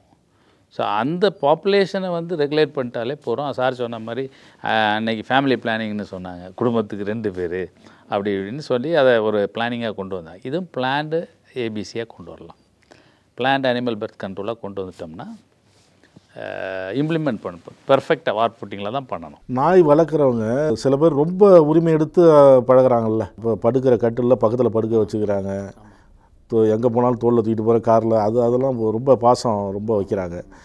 அது அதேமாரியே அது பழகுமா, இல்லை அதுக்கும் ஏதாவது ஒரு இடத்துல கோபம் வருமா? அது எந்த இடத்துல கோபம் வரும்? அதாவது நான் முதலே சொன்ன மாதிரி வந்து நாயை வந்து நம்ம எதுவுமே சீண்டக்கூடாது. அதுக்கிட்ட நம்ம வந்து ஃப்ரெண்டாக தான் அதை நம்ம ட்ரீட் பண்ணணும். அது நம்மளுக்கு ஒரு ஃப்ரெண்டு. அந்த ஃப்ரெண்டை நம்ம எப்படி ட்ரீட் பண்ணுவோமோ அதே மாதிரி வந்து அதை நம்ம வந்து பார்க்கணும். எக்காரணத்தை கொண்டும் நாயை சீண்டவே கூடாது. அது சீண்டணும்னு நினச்சிக்கோங்களேன், அது வந்து கோவம் வந்து நம்ம கடிக்குது. அதான் முக்கியமான காரணம் கடிக்கிறதுக்கு. அதுக்கிட்ட நம்ம வந்து நம்ம நல்லா நாயை தடவி கொடுத்து அதுக்கிட்ட நம்ம ஃப்ரெண்ட்லியாக இருந்தோம்னா அது வந்து ஒன்றுமே பண்ணாது. ஸோ அதுக்கிட்ட நம்ம ப்ரோவோக் பண்ணும்போது தான் நம்ம வந்து அதை கடிக்கிறதுக்கு முற்படும். பொதுவாக வந்து கடிக்கவே கடிக்காதுங்க. இப்போ நம்ம வந்து தெருகளில் எவ்வளோ நாய்களை பார்த்துருக்கோம், அது வந்து நமக்கு கடிக்கிறதுக்கு முற்படுறதே கிடையாது. அதை நம்ம ஏதோ ப்ரோவோக் பண்ணோம்னா தான் கடிக்கும். அதே மாதிரி நம்ம வீட்டில் வளர்க்குற நாயும் அதே மாதிரி தான். அதுக்கிட்ட நம்ம ஃப்ரெண்ட்லியாக இருந்தோம்னா ஒன்றுமே பண்ணாது. இப்போ சமீபத்தில் ஒரு 6 மாதம் கூட இருக்குன்னு நினைக்கிறேன், ஒரு பூங்காவில் வந்து சிறுமியை வந்து கடிக்கிறது, நாய் கடிக்குது, வளர்ப்பு நாய் தான். அது வந்து கடிக்கும்போது அப்புறம் பிடிச்சிறப்ப இது வந்து இங்கே வளர்க்கக்கூடிய நாயே இல்லை அப்படின்னு சொல்லி கம்ப்ளைண்ட் ஆகுது. அவரை அரெஸ்ட் பண்ணாங்க, எல்லாம் பண்ணாங்க. அப்போ எந்தெந்த மாதிரியான நாயை வளர்க்கலாம், தீவிரமாக கடிக்கக்கூடிய நாயின்லாம் சிலதெல்லாம் இருக்குல்ல, அதெல்லாம் வளர்க்கலாமா, அதில் வளர்க்குறவங்க அவங்க எப்படி நாயை கட்டுப்படுத்தி வைக்கிறது, அவங்களுக்கு என்ன ரூல்ஸு? அதாவது பொதுவாக இந்த ராட் வில்லருங்கிற ஒரு ப்ரீடு இருக்குது, ஒரு இனம் இருக்குது. அந்த இன ப்ரீடு வந்து ரொம்ப அக்ரெசிவாக தான் இருக்கும். ஆனால் பொதுவாக வந்து நாயை வந்து நீங்கள் வந்து நல்லா வளர்க்கணும். இப்போ நீங்கள் சாதாரண நாயை கூட நீங்கள் வந்து அக்ரெசிவாக நீங்கள் மாற்றிடலாம். அதனால் நம்ம வந்து நாயை வளர்க்குறது வந்து அவங்களோட ஓனரோட பொறுப்பு தான். அது முக்கியமாகவே அதை வந்து அவருக்கு என்னென்ன பொறுப்பு இருக்குது, அதாவது நம்ம வந்து அதுங்களை வந்து ஃப்ரெண்டாகவே அதை ட்ரீட் பண்ணணுங்க. அதை வந்து நம்ம வந்து ஒரு எனிமியாக நம்ம பண்ணவே கூடாது. அது எனிமியாக நம்ம ட்ரீட் பண்ணும்போது நீயா நானாங்கிற பிரச்சனை வருது. அப்போ தான் வந்து அது அக்ரெசிவாக மாறத்துக்கு வாய்ப்புண்டு. அதனால் வந்து நாய்களை பெரும்பாலுமே வந்து அது நல்ல முறையில் நம்ம வளர்க்கணும். அதுக்கு அதை மற்றபடி வேறு ஒன்றுமே இல்லை. பிஹேவியர் வந்து நம்ம மனிதருக்கு தான், அந்த ஓனர்னால் தான் அந்த அனிமலோட பிஹேவியரே மாறத்துக்கு காரணம். நீங்கள் வந்து நம்ம ராட் வில்லர் நம்ம வந்து கொஞ்சம் அக்ரெசிவ்னு சொல்கிறோம், அந்த நாயே நம்ம வந்து டேம் பண்ணிடலாம். அதை வந்து நம்ம வந்து டேம் பண்ணி நல்ல நாயாக நம்ம வச்சுக்கலாம். ஒரு சாதாரண நாயை வந்து நம்ம வந்து அக்ரெசிவாக மாற்றுறதுக்கும் முடியும். இது வந்து எல்லாருமே பொறுப்பு வந்து ஓனர்கிட்ட தான் இருக்குது. ஓனர் வந்து அதை வந்து நல்லா காப்பாற்றி நல்லா, அவர் எவ்வளோ பெரிய கோபமாக இருந்தாலும் அதை காட்டக்கூடாது. ஆமாம். அதை வந்து நம்ம வந்து அதுக்கிட்ட நம்ம கோபமே காமிக்கும். அதுவும் நமக்கு வந்து உயிர் மாதிரி தான் நம்ம நினைக்கணும். இப்போ தான் சொல்கிறேன், இப்போ நீங்கள் வந்து நாயைக்கிட்டே நீங்கள் வந்து கோபத்தை காமிருக்கேன்னு நினச்சிக்கோங்களேன், அது நீயா நானாங்கிற கான்ஃப்ளிக்ட் வந்துடும். நீ பெரியவனா சோறு போட்டவனேன்னு பார்க்காது, அது பார்க்காதாம நீ பெரியவனா நான் பெரியவனாங்கிறது தான் வரும் அதுங்களுக்கு. ஸோ அதனால் வந்து பெரும்பாலும் வந்து ஓனருங்க வந்து நாய்களை வந்து நம்ம குழந்தைகளை எப்படி வளர்க்குறோமோ, இப்போ குழந்தைகளை அடிக்கக்கூடாது சட்டமே இருக்குது. குழந்தைகளை கூட அடி, ஆனால் என்ன அடிக்காதுங்க. ஆமாம், கரெக்ட், அதே மாதிரி தாங்க. ஆமாம், கொண்டாட்டி அடிச்சு எதுனாலும் பண்ணி, ஆனால் என்கிட்ட வராதுங்க. ஆமாம், அதே மாதிரி தான் வந்து நாய்களை வந்து பெரும்பாலும் வந்து நம்ம வந்து சொல்லிக் கொடுத்து நம்ம அது வந்து அதுங்களுக்கு ஒன்றும் தெரியாதுன்னு நினைக்க வேண்டிய அவசியமே இல்லை. அதுங்களுக்கு வந்து நல்லா சொல்லி தெரியாதுன்னு நினைக்க வேண்டிய அவசியம் இல்லைன்னு சொல்கிறீங்க. அப்போ வந்து இப்போ நமக்கு டெய்லி உணவு வைக்கிறவர், டெய்லி பாசு இதாக போகிறவர், இன்னைக்கு ஒரு நாள் கோபமாக இருக்கிறாருன்னு அது புரிஞ்சிக்காது. அது புரிஞ்சிக்காது. ஏதோ நம்ம கோவத்தில் அடிச்சிட்டாருங்கிறது அதுங்களுக்கு வந்து அதனால தான் அந்த 6வது அறிவுங்கிறது அதுங்களுக்கு இல்லை. மனிதர்களுக்கு 6வது அறிவு இருக்குது, 5 அறிவு பிராணி. இது இல்லை சார், எல்லாமே தெரியுங்கிறாங்க. ஏன்னா எல்லாமே இல்லை சார். என்ன விஷயம்னா, சில பிஹேவியர், இப்போ ஃபார் எக்ஸாம்பிள் சிங்கம்னா இப்படி தான் இருக்கும், புலினா அட்டாக்கிங் தான் அதுக்கு. அந்த மாதிரி கேரக்டர் ஜெனட்டிக்கலி இப்போ எல்லா டாகுமே நம்ம வச்சுருக்கிற எல்லா வகையுமே டெய்லர் மேட் டாக்ஸ் தான். அவங்கவுங்க உருவாக்கிட்ட நாய்கள் தான். இப்படி உருவாக்குனதே தப்பு. உருவாக்குனதுலேயும் அதுக்கு நேட்டிவ் இடத்த வச்சு நம்ம மாறி வைக்கிறது சட்டப்படியே டிஸ்லொகேஷன் கூடாதுன்னு இருக்குது. இந்த இடத்துல வளர்ந்ததுக்கு அதுக்கு உரிமை அங்கே தான். ஆனாலும் நம்ம என்ன, ஒரு அன்பு, எனக்கு pride, it is individuals pride. அவனுடைய ஆசைக்கும் ஆசாபாசங்களுக்கும் தான் அதை இங்கே கொண்டு வந்து வச்சிட்ருக்கோம். அதனால் அதுக்கு என்னென்னா, இந்த என்விரான்மெண்ட்டு கட்டாயமாக அவ்வளோவா பிடிச்சிருக்காது. அதனுடைய கிளைமேட்டிக் கண்டிஷன், அதனுடைய டொப்போகிராஃபி எல்லாமே மாறுபடும் போது அப்பப்போ அதுக்கு வந்து அக்ரெசிவ் ஆகும். சில டாக் இந்த ஸ்பிட்ஸ்ன்னு சொல்கிறோம், நீங்கள் பொமரேனியன்னு சொல்லுவீங்க, ரொம்ப டிமிட் டாக். அது எப்போ கடிக்குன்னு யாரும் சொல்ல முடியாது. எந்த ஓனரையும் எப்போ ஓனரும் கிடையாது. அது அதனுடைய பிஹேவியர். டிமிட்டாக இருக்குதை நீ ஏன் வச்சுக்கிறேன்னு சொன்னால் அது அவன் விருப்பப்பட்டு வச்சுக்கிறது தான். இப்போ சார் வந்து சொல்லி ப்ரொவோக் பண்ணாமல் நம்ம ஹேண்டில் பண்ணும்போதே பட வாய்ப்பு இருக்குது. திடீர்னு டாக் வாழை திடீர்னு தெரியாமல் தட்டினா கூட அது அட்டாக் நினச்சி தான் படும். கண்ணில் கைப்பட்டுட்டு எங்கேயோ ஒரு இடத்துல படுது, சென்சிட்டிவ் பார்ட்டில் கைப்படுதுன்னா அது என்ன நினச்சிக்கும், ஏதோ அட்டாக்கு, அது சேஃப்டிக்கு அதை ரெஸ்கியூ பண்ணும். அப்பவும் நம்ம வந்து அட்டாக்குக்குள்ளே வரும். ஸோ அது வந்து டாக் வந்து பிஹேவியரில் அதோடைய ஜெனட்டிக் மேக்கப்பும் ஒரு காரணம். அப்புறம் சார் சொல்ல மாதிரி ஒரு அதை ப்ரொவோக் பண்ணாமல் நம்ம பார்த்துக்கிறதும். ஆனால் இப்படி எவ்வளோ சொன்னால் கூட நம்ம ஊர் நாய்கள்கிட்ட அவ்வளோ குணம், நல்ல குணம் தான் இருக்குது. அது ஏன் பார்க்க பிடிக்கலையா, அழகு இல்லையா, ஏன் அதை நம்ம எடுத்து வைக்கல? இதே ப்ரீட்ஸை இதே டைப்பில் இருக்குது என்னென்ன பேரில் வேறு பேரில் வச்சு அழகாக வச்சுக்கிறாங்க. ஒரு பேரை இதே மாற்றினா கூட இதே கேரக்டரில் தான் இருக்கும் பார்த்தீங்கன்னா. ஆனால் நம்ம கோம்பே டாகு இந்த டாகெல்லாம் கொஞ்சம் ஃபாரினுக்கே எடுத்துகிட்டு போய் வச்சுக்கிறாங்க. அந்த மாதிரி ப்ரீட்ஸ் நம்ம இந்தியன் ப்ரீட்ஸ் எடுத்துக்கிறாங்க. ஸ்ட்ரே டாக்லேயே கேரக்டர் நல்லா இருக்கக்கூடிய டாகை நம்ம எடுத்து பெட்டாக வச்சுக்கலாம். சில டாக் வந்து பார்த்தாலே டிமிட்டாக இருக்கும். ஒரு டாகை நீங்கள் நடந்து போகும்போது ஒன்று வந்து பேசாமல் பார்க்கும் இல்லைன்னா விளையாட்டும் போகும். சிலது எடுத்த உடனே அதோடைய ஃபெரோசியஸ்னஸை காட்டும். ஸோ இப்போ ஒரு அனிமல் படத்தை காமிச்சு அது என்ன இதில் இருக்குதுன்னு சொல்கிற அளவுக்கு இப்போ படம் போடுறோம். வாழை தூக்கிட்டா ஸ்ட்ரைட் ஆக்கிட்டா அல்லது இஎஸ் இதாக என்ன இந்த ஒரு கேரக்டரை வச்சு நம்ம அது வந்து தனியாக ஒரு டிஸ்கஷனுக்கு வேணால் வச்சுக்கலாம். அந்த படத்தை காமிச்சோன்னா உங்களுக்கு புரியும். How to understand a dog's பிஹேவியர்னு சொல்லக்கூடியது அதை வச்சு சொல்லலாம். அது தனியாகவே போட்டு காமிக்கலாம். மற்றபடி இந்த டாகில் வந்து நம்ம இனி சேஞ்ச் ஆகணும். நம்ம லோக்கல் டொமஸ்டிக் டாக்ஸை நம்ம அடாப்ட் பண்ணோம். இப்போ அந்த டாகை கொண்டு விட்டு நிறைய பேர் என்ன பண்ணுறாங்க, செலவு பண்ண முடியல, அதுக்கு தீனி போட முடியல, அது வேறு இப்போ சாப்பிட மாட்டேங்குது, இவன் மாதம் 500 ரூபா கொடுக்க முடியல, டபக்குன்னு எங்கேயா கொண்டு விட்டுட்டு போயிடறாங்க. என்ன எங்கே கொண்டு விடுறான்னு சொன்னால் வைத்தியம் பார்க்குற இடத்துலலாம் விட்டுட்டு போயிடறாங்க, விட்டுட்டு போயிடுவாங்க. அப்போ என்ன, சில டாக்கு ரோட்லேயே விட்டது என்னாகும், இருக்க ஸ்ட்ரீட் டாக் கூட கிராஸ் ஆகுது. ஸோ அது கிராஸ் ஆகும்போது என்ன ஆகுன்னா அதனுடைய பிஹேவியர் சேஞ்ச் எல்லாமே மாறிடுது. இப்போ நீங்கள் பார்த்தீங்கன்னா டாக் கடியெல்லாம் முன்னால் வந்து சேஸ் பண்ணி கடித்த டாகை பார்த்துருக்கோம். இப்போ பார்த்தீங்கன்னா கரெக்டாக கழுத்தில் ஜுகுலாரை பிடிக்குது. இது வந்து வைல்டு கேனைன்ஸுடைய பிஹேவியர். மேலே கடிக்க ஆரம்பிச்சிருப்போம். ஏதோ சேஸ் பண்ணோன்னு ஒருத்தனை விட்டுட்டு கரெக்டாக பிடிச்சி கடிக்கிறதுக்கு இங்கே போகுது, நம்ம ஜுகுலார் கழுத்துக்கிட்ட அங்கே போகுதுன்னு அர்த்தம் என்னென்னா வைல்டு கேனைன்ஸ் எப்போவுமே அப்படி தான் அட்டாக் பண்ணும். அது எந்த சிங்கமும் ஒன்றை வந்து முதல்ல அது ப்ளீட் பண்ணி அதை ஸ்ட்ரென்த்தை போக வச்சுட்டு அப்புறம் தான் 10 பேர் சேர்ந்து சாப்பிடுவாங்க. ஸோ அந்த மாதிரி ஃபாக்ஸ் பிஹேவியர் வருதாங்கிறதெல்லாம் கேள்வியாக இருக்குது. இது எல்லாத்துக்கும் நிறைய ஸ்டடி பண்ணணும். நம்ம ஸ்டடி பண்ணிகிட்டே இருக்கிறதே விட முதல்ல இப்போ நாங்களே டாக் ப்ரீடிங் பாலிசி 2024 ரிலீஸ் பண்ணோம். அனிமல் வெல்ஃபேர் போர்டு ரிலீஸ் பண்ணாங்க. ஸோ அதில் வந்து நாங்கள் வந்து தமிழ்நாடு அனிமல் வெல்ஃபேர் போர்டு நாய்களை ப்ரீடே பண்ணக்கூடாதுன்னு சொல்லியிருக்கோம். ஏன்னா அதுக்கு வந்து சுவாச பிரச்சனைகள் வருது, ஹெரிடிட்டரி ப்ராப்ளம் வருது, இதெல்லாம் இருக்கிறதுனால இந்த இதில் ப்ரீடர்ஸ்னு ஒருத்தன் வச்சுருந்தா அதை வச்சுருக்கூடாதுன்னு சொல்லிட்டோம். அதான் இன்டைரக்டாக இது வரக்கூடாது. இப்போதைக்கு அதை ப்ரீடிங் பாலிசியில் கொண்டு வந்துட்டோம். ஸோ இதுதான் ஃபஸ்ட் ஸ்டெப்பு. இந்த ப்ரீடிங் பாலிசியில் அவங்கள ரெஜிஸ்டர் பண்ண சொல்கிறோம். லைசன்ஸு, இந்த குட்டி எங்கே இருந்தாலும் யார் கொடுத்தான்னு ரெக்கார்ட் இருக்கணும். ஸோ யார் கொடுத்தா எங்கேருந்து வந்து எல்லாம் ட்ரேஸ் பண்ணலாம். The traceability is very important with the exotic breeds. அதுக்கு வந்து இப்போ இந்த மைக்ரோசிப்பிங் கான்செப்ட் வந்துட்டுன்னு வச்சுங்க, ஒவ்வொரு டாகுக்கும் அதோடைய ஹிஸ்ட்ரி இருக்கும். ஸோ இதை எடுத்துகிட்டு போய் யாராக எங்கே விட்டாலும் எந்த ஓனர் விட்டார்னு நாங்கள் ட்ரேஸ் பண்ணலாம். மைக்ரோசிப்பை உள்ளே வச்சுருப்பாங்க. ஸோ அந்த அளவுக்கு போனால் தான் இதை வந்து இந்த அதாவது வேலியிலப்பட்ட ஒரு சேலையை மெதுவாக நம்ம கேர்ஃபுல்லாக எடுக்கிற மாதிரி தான் இதை சென்சிட்டிவாக எடுக்கணும். மக்களுக்கு அவேர்னஸ் நிறைய வரணும். எல்லாருமே பொது நலத்தில் பார்த்து போகணுமே, சுயநலத்திலே செயல்படக்கூடாது. பொது இடத்துல பார்க்குற இப்போ ஒரு நாய் வந்து இப்போ வெறி பிடிச்சி நலையுது அப்படின்னு தெரிஞ்சதுன்னா முதல்ல வந்து யாருக்கு ஃபோன் பண்ணணும்? கட்டாயமாக அதை வந்து லோக்கல் பாடிஸ் அதாரிட்டிஸ் சொல்லணும். அது ரெஸ்பான்ஸ் இல்லை அப்படிங்கிறப்ப ஒரு கம்ப்ளைண்ட்டாகவும் வருது சார். அது கம்ப்ளைண்ட் வந்துன்னா சார் அந்த ரிப்போர்ட்டை எடுக்காதவங்களுக்கு மேலே ஆக்ஷன் எடுக்கிறதுக்கு இப்போ சட்டத்தில் வழி இருக்குது. ஆக்சுவலாக it should be reported to chief health officer. முதல்ல கார்பரேஷன் வந்து ரேபிஸ் கண்ட்ரோலிங். இப்போ 2 நாட்களுக்கு முன்னாடி செய்தித்தாளில் வந்த செய்தி தான் இன்னமும் இருக்குது.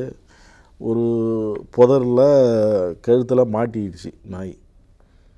அதை ஒருத்தர் பார்க்குறாரு. பார்த்துட்டு கால்நடை மருத்துவமனைக்கு ஃபோன் பண்ணுறாரு. இது இங்கே எடுத்துகிட்டு வந்தால் நான் ட்ரீட்மெண்ட் பண்ணுறேன், நீங்கள் வந்து தீயணைப்புத்துறைக்கு பண்ணுங்கள், சிக்கிடுச்சுன்னா அது அவங்க தான் காப்பாற்றுவாங்க. அங்கே அவர் ஃபோன் பண்ணுறாரு. அங்கே அவங்க என்ன சொல்கிறாங்க, எப்படி மாற்றி எல்லா டீட்டெயிலும் கேட்குறாங்க. இப்படிலாம் மாட்டினா நாங்கள் எடுக்க மாட்டோம், நீங்கள் வனத்துறைக்கு பண்ணுங்கள் அப்படின்னு அவங்க சொல்கிறாங்க. அங்கேயும் அவர் பண்ணியிருக்கிறார். அங்கேயும் அவங்க ரெஸ்பான்ஸ் இல்லை.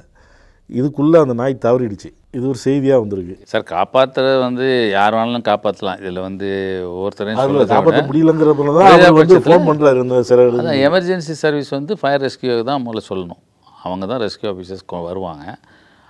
எங்கள்கிட்ட போர்டில் ஏதாவது பிராணியில் வாரத்து சொன்னாலும் கூட உதவிக்கு அங்கே தான் கூப்பிட்டு போவாங்க. பட்டு செய்யலைங்கிற போது அது அடுத்த ஸ்டேஜுக்கு போயிடுது. ஏன் செய்யலைங்கிற கேள்வி தான் வர வெளியே. செய்ய வேண்டியது யாருன்னு சொல்லலாம், செஞ்சு ஆகணும். ஒரு வேளை ரிஸ்க் எடுத்தாலும் அது சேவாக இருக்குமா என்னன்னு தெரியாது, எவ்வளோ மட்டுக்கு அதுக்கு அஃபெக்ட் ஆயிருந்துன்னு தெரியல. இந்த கேஸை வந்து இண்டிவிஜுவல் கேஸாக நம்ம அனலைஸ் பண்ணால் தான் தெரியும். நிறைய பேர் இப்போ என்ன பிரச்சனை ஆகுதுன்னா, போகிற வழியில் ஏதாவது கம்ப்ளைண்ட் சொல்லிட்டு போயிடுவாங்க. அங்கே போனால் ஸ்பாட்டில் ஒருத்தருமே இருக்க மாட்டாங்க. இவர் போகிற வாக்கில் ஃபோனை எடுத்துகிட்டு அடிச்சுட்டு ஒரு படத்தை போட்டுட்டு பார்த்துருக்கான் போயிடுவார். இங்கேருந்து எல்லாம் ஸ்டெப் எடுத்துகிட்டு போனால் சில சமயம் ஸ்பாட்டில் ஆளும் இருக்க மாட்டான், அவரும் இருக்க மாட்டான். இன்னொன்று டாகு பிடிக்கிறதுக்கு ஒருத்தர் வேணும், இல்லைன்னா நம்ம லோக்கல் பாடியில் கேச்சஸ் இருக்காங்க, அவங்களுக்கு மட்டும்தான். அதுவும் கம்யூனிட்டி டாக்ஸ்னால் ரைட் இருக்குது. பீப்புள் யாரும் ஆஃபீஸர் ஓடி தான் செய்ய முடியும். சில இடங்களுக்கு நம்ம போகிறோம்ல, அங்கே வனவிலங்குலாம் இருக்கும், இங்கே வந்து உணவுலாம் வைக்காதீங்க அப்படின்னு போர்டுலாம் இருக்குது. ஆனால் அது பழக்கி விட்டிங்கன்னா அது வெளியில் வரும், அந்த மாதிரி கூட காரணமாக இருக்கலாம். அது இப்போ அதே போல் இங்கே இவங்களுக்கு வைக்க முடியாதா? இப்போ அந்த மாதிரி சொல்ல முடியாதா? நாய்களுக்கெல்லாம் வைக்காதீங்க அப்படின்னு சொல்லக்கூடாதா, இல்லை சொல்லலாமா? அது எப்படி பார்க்குறீங்க? ஆனால் போடுறவங்க வளர்க்குறது இல்லை அப்படிங்கிற ஒரு குற்றச்சாட்டு இருக்குது. இப்போ இவன் தெருவில் போட மாட்டான், அடுத்த தெருவில் போடுவான், போகிற இடத்துல வாங்கி போடுவான், அப்படிங்கிற ஒரு குற்றச்சாட்டு இருக்குது. அவன் வந்து நாய் வளர்க்குறது இல்லை. என்னுடைய ஒரு சஜஷன் என்ன இருக்கலாம், நீங்கள் வந்து நாய்க்கு உதவி செய்யணும், அது பாவம் கஷ்டப்படுதுன்னு ஒரு மனுஷன் நினைத்தார்னா கம்யூனிட்டி டாகை பெட்டாக வச்சுக்கிறது பெட்டர்.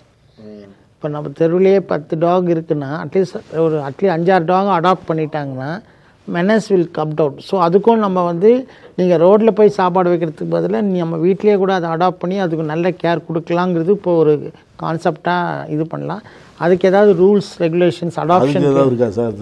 சார், அது பெட் ஃபீடிங்குன்னு நீங்கள் பார்க்கும்போது நான் 2 கோணத்தில் சொல்லுவேன். அதாவது டாகை வந்து ரெஸ்கியூ சென்டர்ஸ்னு வச்சுருக்காங்க, அதுக்கு வந்து என்ஜிஓ ஸ்டார்ட் பண்ணுறாங்க.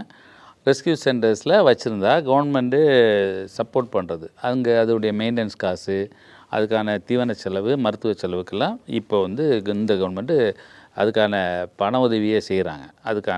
அது சரியான ஆட்களுக்கு கொடுக்குறாங்க. அந்த மாதிரி இடத்துல இந்த டாக் எடுத்துகிட்டு போய் வச்சுருக்கலாம், அவங்க வச்சுக்கலாம். ஆனால் அப்போவும் என்ன சொல்கிறாங்கன்னா, இந்த ரெஸ்கியூ சென்டருக்கு முடியாத நாய், இயலாத நாய், அதாவது கைவிடப்பட்ட, அதால் தேட முடியாத வச்சா தான் அதை கொடுக்கலாம். மற்றபடி சார் சொல்கிற மாதிரி ஒருத்தர் எடுத்துக்கிறதா இருந்தால் அங்கேருந்து அடாப்ட் பண்ணிக்கலாம், ரெஸ்கியூ சென்டரில் போய் அடாப்ட் பண்ணிக்கலாம். அவங்கள்ட்ட வந்து சர்டிஃபிகேட் யாருக்கு கொடுத்தாங்க வச்சாங்கிறது இப்போ நடைமுறையில் இருக்குது. இருக்க நாயை கொண்டு ஒருத்தர் வச்சுக்கிட்டாங்கன்னா அது அவர் பெட்டாக எடுத்து வீட்டுக்குள்ளே வச்சுட்டா அது பெட்டாயிரும். இதே ஸ்ட்ரெயிடாக அவங்க எடுத்து வளர்த்து வீட்டுக்குள்ளே வச்சு அவங்க இப்போ லைசன்ஸ் வாங்கிக்கணும். கார்ப்பரேஷனில் வந்து நம்ம ஆன்லைனில் புக் பண்ணி அதுக்குள்ளே ஃபீஸை கட்டி சர்டிஃபிகேட் வாங்கி வச்சுக்கணும். அப்போ அவருக்கு வந்து ஓனர்ஷிப்பு கம்யூனிட்டிலேருந்து அவங்களுக்கு போயிடுது. இப்போ அவர் தான் எல்லாத்துக்கும் பொறுப்பு. அந்த அடிப்படை ரூலுக்கு போயிடும். பழையபடி யார் பொறுப்பில் எந்த மிருகம் இருக்குதோ அதனுடைய துன்புறுத்தக்கூடாது, அதனுடைய தேவையை பூர்த்தி செய்ய வேண்டியது அதை வச்சுருக்கவங்களுடைய தலையாய கடை. அதுலேயும் இப்போ அதுக்காக நான் என்கிட்ட வந்து இருக்க வீடு ஸ்பேஸில் அதுக்குள்ளே இடத்த கொடுத்துட்டு பண்ணால் தான் நான் வந்து அதனுடைய பேசிக் நீட்ஸை நான் மீட் பண்ணுறேன்னு அர்த்தம். ஒரே இடத்துல நான் ரொம்ப க்ரௌட் ஆனாலும் நானாக அதை கஷ்டப்படுத்துகிற மாதிரி தான் நான் அது வந்து சொல்ல முடியும். ஏன்னா அதுக்கு தேவையான இட வசதி இருக்கணும், அதுக்கு தேவையான உணவை கொடுக்குறவுடைய கெப்பாசிட்டி அவங்களுக்கு இருக்கணும். ஒரு பெட்டனாக வச்சுருந்தா கூட அதுக்குள்ளே கெப்பாசிட்டிலாம் இருக்கணும். ஸோ அதுக்கெல்லாம் இன்னும் பெரிய ரூல் இன்னும் வரல. ஆனால் இப்போதைக்கு ஒரு நாய் எடுத்து நான் ஒரு ஒரு செல்ல பிராணியாக நான் எடுத்து வச்சுக்கிறதில்ல. 1-2 வச்சுக்கலாம், 1-2 ஈஸியாக வச்சுக்கலாம், அதில் ஒன்றும் தெரியல. ஆனால் அடுத்தது வந்து 2வது வந்து வெளியில் ஃபீட் பண்ணுறதுக்கு இந்த ரூலில் அனிமல் பெர்த் கண்ட்ரோல் ரூல்லே சொல்லியிருக்காங்க. தமிழ்நாடு பிளானிங்லேருந்து டாக் மேனேஜ்மெண்ட் ஒரு ரூல் போட்டாங்க. அதுக்கப்புறம் நாங்கள் டாக் ப்ரீடிங் பாலிசின்னு ஒன்று சொன்னோம், Tamil Nadu state dog breeding policy 2024. அதுலேயும் கூட எப்படி இந்த ஃபீட் பண்ணுறங்கிறத ஒரு நாங்கள் சொல்லியிருக்கோம். ஆனால் ஏபிசி ரூல் இருக்குது. ஒரு டாகை ஃபீட் பண்ணுற இடம் வந்து பப்ளிக் வந்து போகிற இடத்துல இருக்கக்கூடாது. It should be away from the telling place. குழந்தைகள் பார்க் இந்த மாதிரி இடங்கள்லையும் நாங்கள் வந்து வைக்கக்கூடாது. இந்த 2ஐயும் இப்போ ஒரு இடத்துல வைக்கலாம். அதை யார் ஐடென்டிஃபை பண்ணி கொடுக்கலான்னா லோக்கல் பாடி ஐடென்டிஃபை பண்ணி கொடுக்கணும். இதே கம்யூனிட்டி ஒரு காம்பவுண்டு கம்யூனிட்டியாக இருக்குது, பெரிய ஃப்ளாட் ஓனர்ஸ்லாம் பெரிய இஷ்யூ ஆகுது. அங்கேயே 2 பேர் என்ன பண்ணுறாங்க, அங்கங்கே உள்ளே வைக்கிறாங்க. அங்கே உள்ளே ஸ்ட்ரே வந்த பிறகு அது அதாவது உள்ளே வந்த பிறகு அது அங்கே லோக்கல் கம்யூனிட்டி ஆயிடுது. அப்போ இவங்க முதலே ப்ரொடெக்ட் பண்ணியிருந்தால் அங்கே வந்திருக்காது. வந்த பிறகு ஃபீட் பண்ணோம்னா அப்போது அந்த அசோசியேஷன் பிரசிடெண்ட்டுக்கு பவர் கொடுக்குறாங்க. அவங்க போர்டில் அவங்க டிசைட் பண்ணி இந்த மாதிரி டிஸ்டர்பன்ஸ் இல்லாத ஒரு இடத்த அவங்க கண்டுபிடிச்சி கொடுக்கலாம். டிஸ்பியூட் வரும்போது அதை கேஸாக மாறிடுது. அல்லது பழையபடி அங்கே வந்து யார் இன்டர்வியூன் பண்ண முடியுமோ அவங்க பண்ணலாம். பொது இடத்துல வந்து முடிவெடுக்க வேண்டியது லோக்கல் பாடி அதாரிட்டி. ஆனால் அந்த இடம் வந்து இந்த மாதிரி தான் இருக்கணும், away from the normal telling place. மனிதர்கள் வந்து போகிற இடத்துல டிஸ்டர்பன்ஸாக இருக்கக்கூடாது. முதல்ல கொடுக்கணுமாங்கிறது கேள்வி நீங்கள் முதல்ல கேட்டீங்க. அதுக்கு நான் என்ன சொல்கிறேன்னா, உணவை தேடி அலைஞ்சு எடுக்க தெரிஞ்ச விதத்துக்கு நீங்கள் கொடுக்குறது தவறு தான். தவறு. அது தானாக இறை தேடும். அதுக்கு கஷ்டம்னு இருக்கும்போது நம்ம போய் பண்ணணும், கட்டாயமாக செய்யணும். அதுக்கு வந்து என்ன சொல்லுவோம்னா டெசிக்னேட்டட் ஸ்பாட்டுன்னு சொல்லுவோம். அந்த இடத்த டெசிக்னேட்டட் டைம், டெசிக்னேட்டட் ஃபீடர் இவங்களே ஐடென்டிஃபை பண்ணி சொல்லவங்கிறது தான் அந்த வேலையை செய்ய முடியும். எல்லாரும் எடுத்தவங்க வச்சு நான் கொண்டு கொடுத்துட்ருக்கலாம், அது தவறு.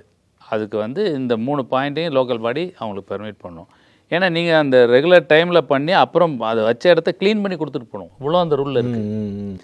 நம்ம போட்டுட்டு போயிடக்கூடாது. போய் ஃபீட் பண்ணி அதை க்ளீன் பண்ணி சுத்தமாக வச்சு தான் யாரு ஃபாலோ பண்ணும். அதனால் இந்த ரூலை வெளியிட் பண்ணி நான் எல்லாரும் போகிற போக்கில் தூக்கி போட்டு போகிறாங்க சில பேர். அதான் இந்த ரூலை சொன்னாலே போகிறோம், நமக்கு ஓரளவு ஸ்ரீலையும் இந்த 3 பாயிண்ட்டும் 4 பாயிண்ட் அவங்க கட்டாயம் கடைபிடிச்சாகணும்.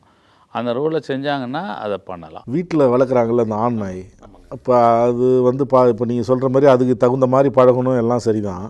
இப்போ அதுக்கு வந்து இணை இல்லாமல் இருக்கிறப்ப அது ஒரு ஏதாவது கோபமாக வருமா, அதுக்கு ஏதாவது வெறி வருமா? அது இருக்க, ஏன்னா இல்லைன்னா அது கொஞ்சம் வரத்துக்கு வாய்ப்புகள் ஜாஸ்தியாக இருக்குது. இப்போ அதோட நடவடிக்கையை வந்து இவர் புரிஞ்சுக்குவாரா, வளர்க்குறவங்க புரிஞ்சுக்குவாங்களா? வளர்க்குறவங்க புரிஞ்சுப்பாங்க. ஆமாம், அது வந்து கொஞ்சம் அது பிஹேவியரே கொஞ்சம் மாறும். அதாவது இப்போ பொதுவாக வந்து இப்போ ஆண் நாயை வளர்க்குறவங்க வந்து ரொம்ப கேர்ஃபுல்லாக தான் வளர்க்கணும். இப்போ வந்து தெருவுங்களெல்லாம் வந்து ஸ்டே டாகில் வந்து ஃபீமேல் டாக் வந்து இந்த ஹீட்னு சொல்லுவோம். அந்த ஈஸ்டர் சிம்டம்ஸ் வந்ததுன்னு நினச்சிக்கோங்களேன். நமக்கெல்லாம் தெரியாது, அந்த ஆண் நாய்களுக்கு வந்து தெரியும். ஸோ வெளியில் வந்து ஒரு பெண் நாய் வந்து இனவிருத்திக்கு ரெடியாக இருக்குது அப்படின்னு அதுங்களுக்கு வந்து அந்த ஸ்மெல் மூலமாக கண்டுபிடிச்சிரும். ஸோ இது என்ன பண்ணும் அப்படின்னா வீட்டை விட்டு வெளியேறதுக்கு பார்க்கும்.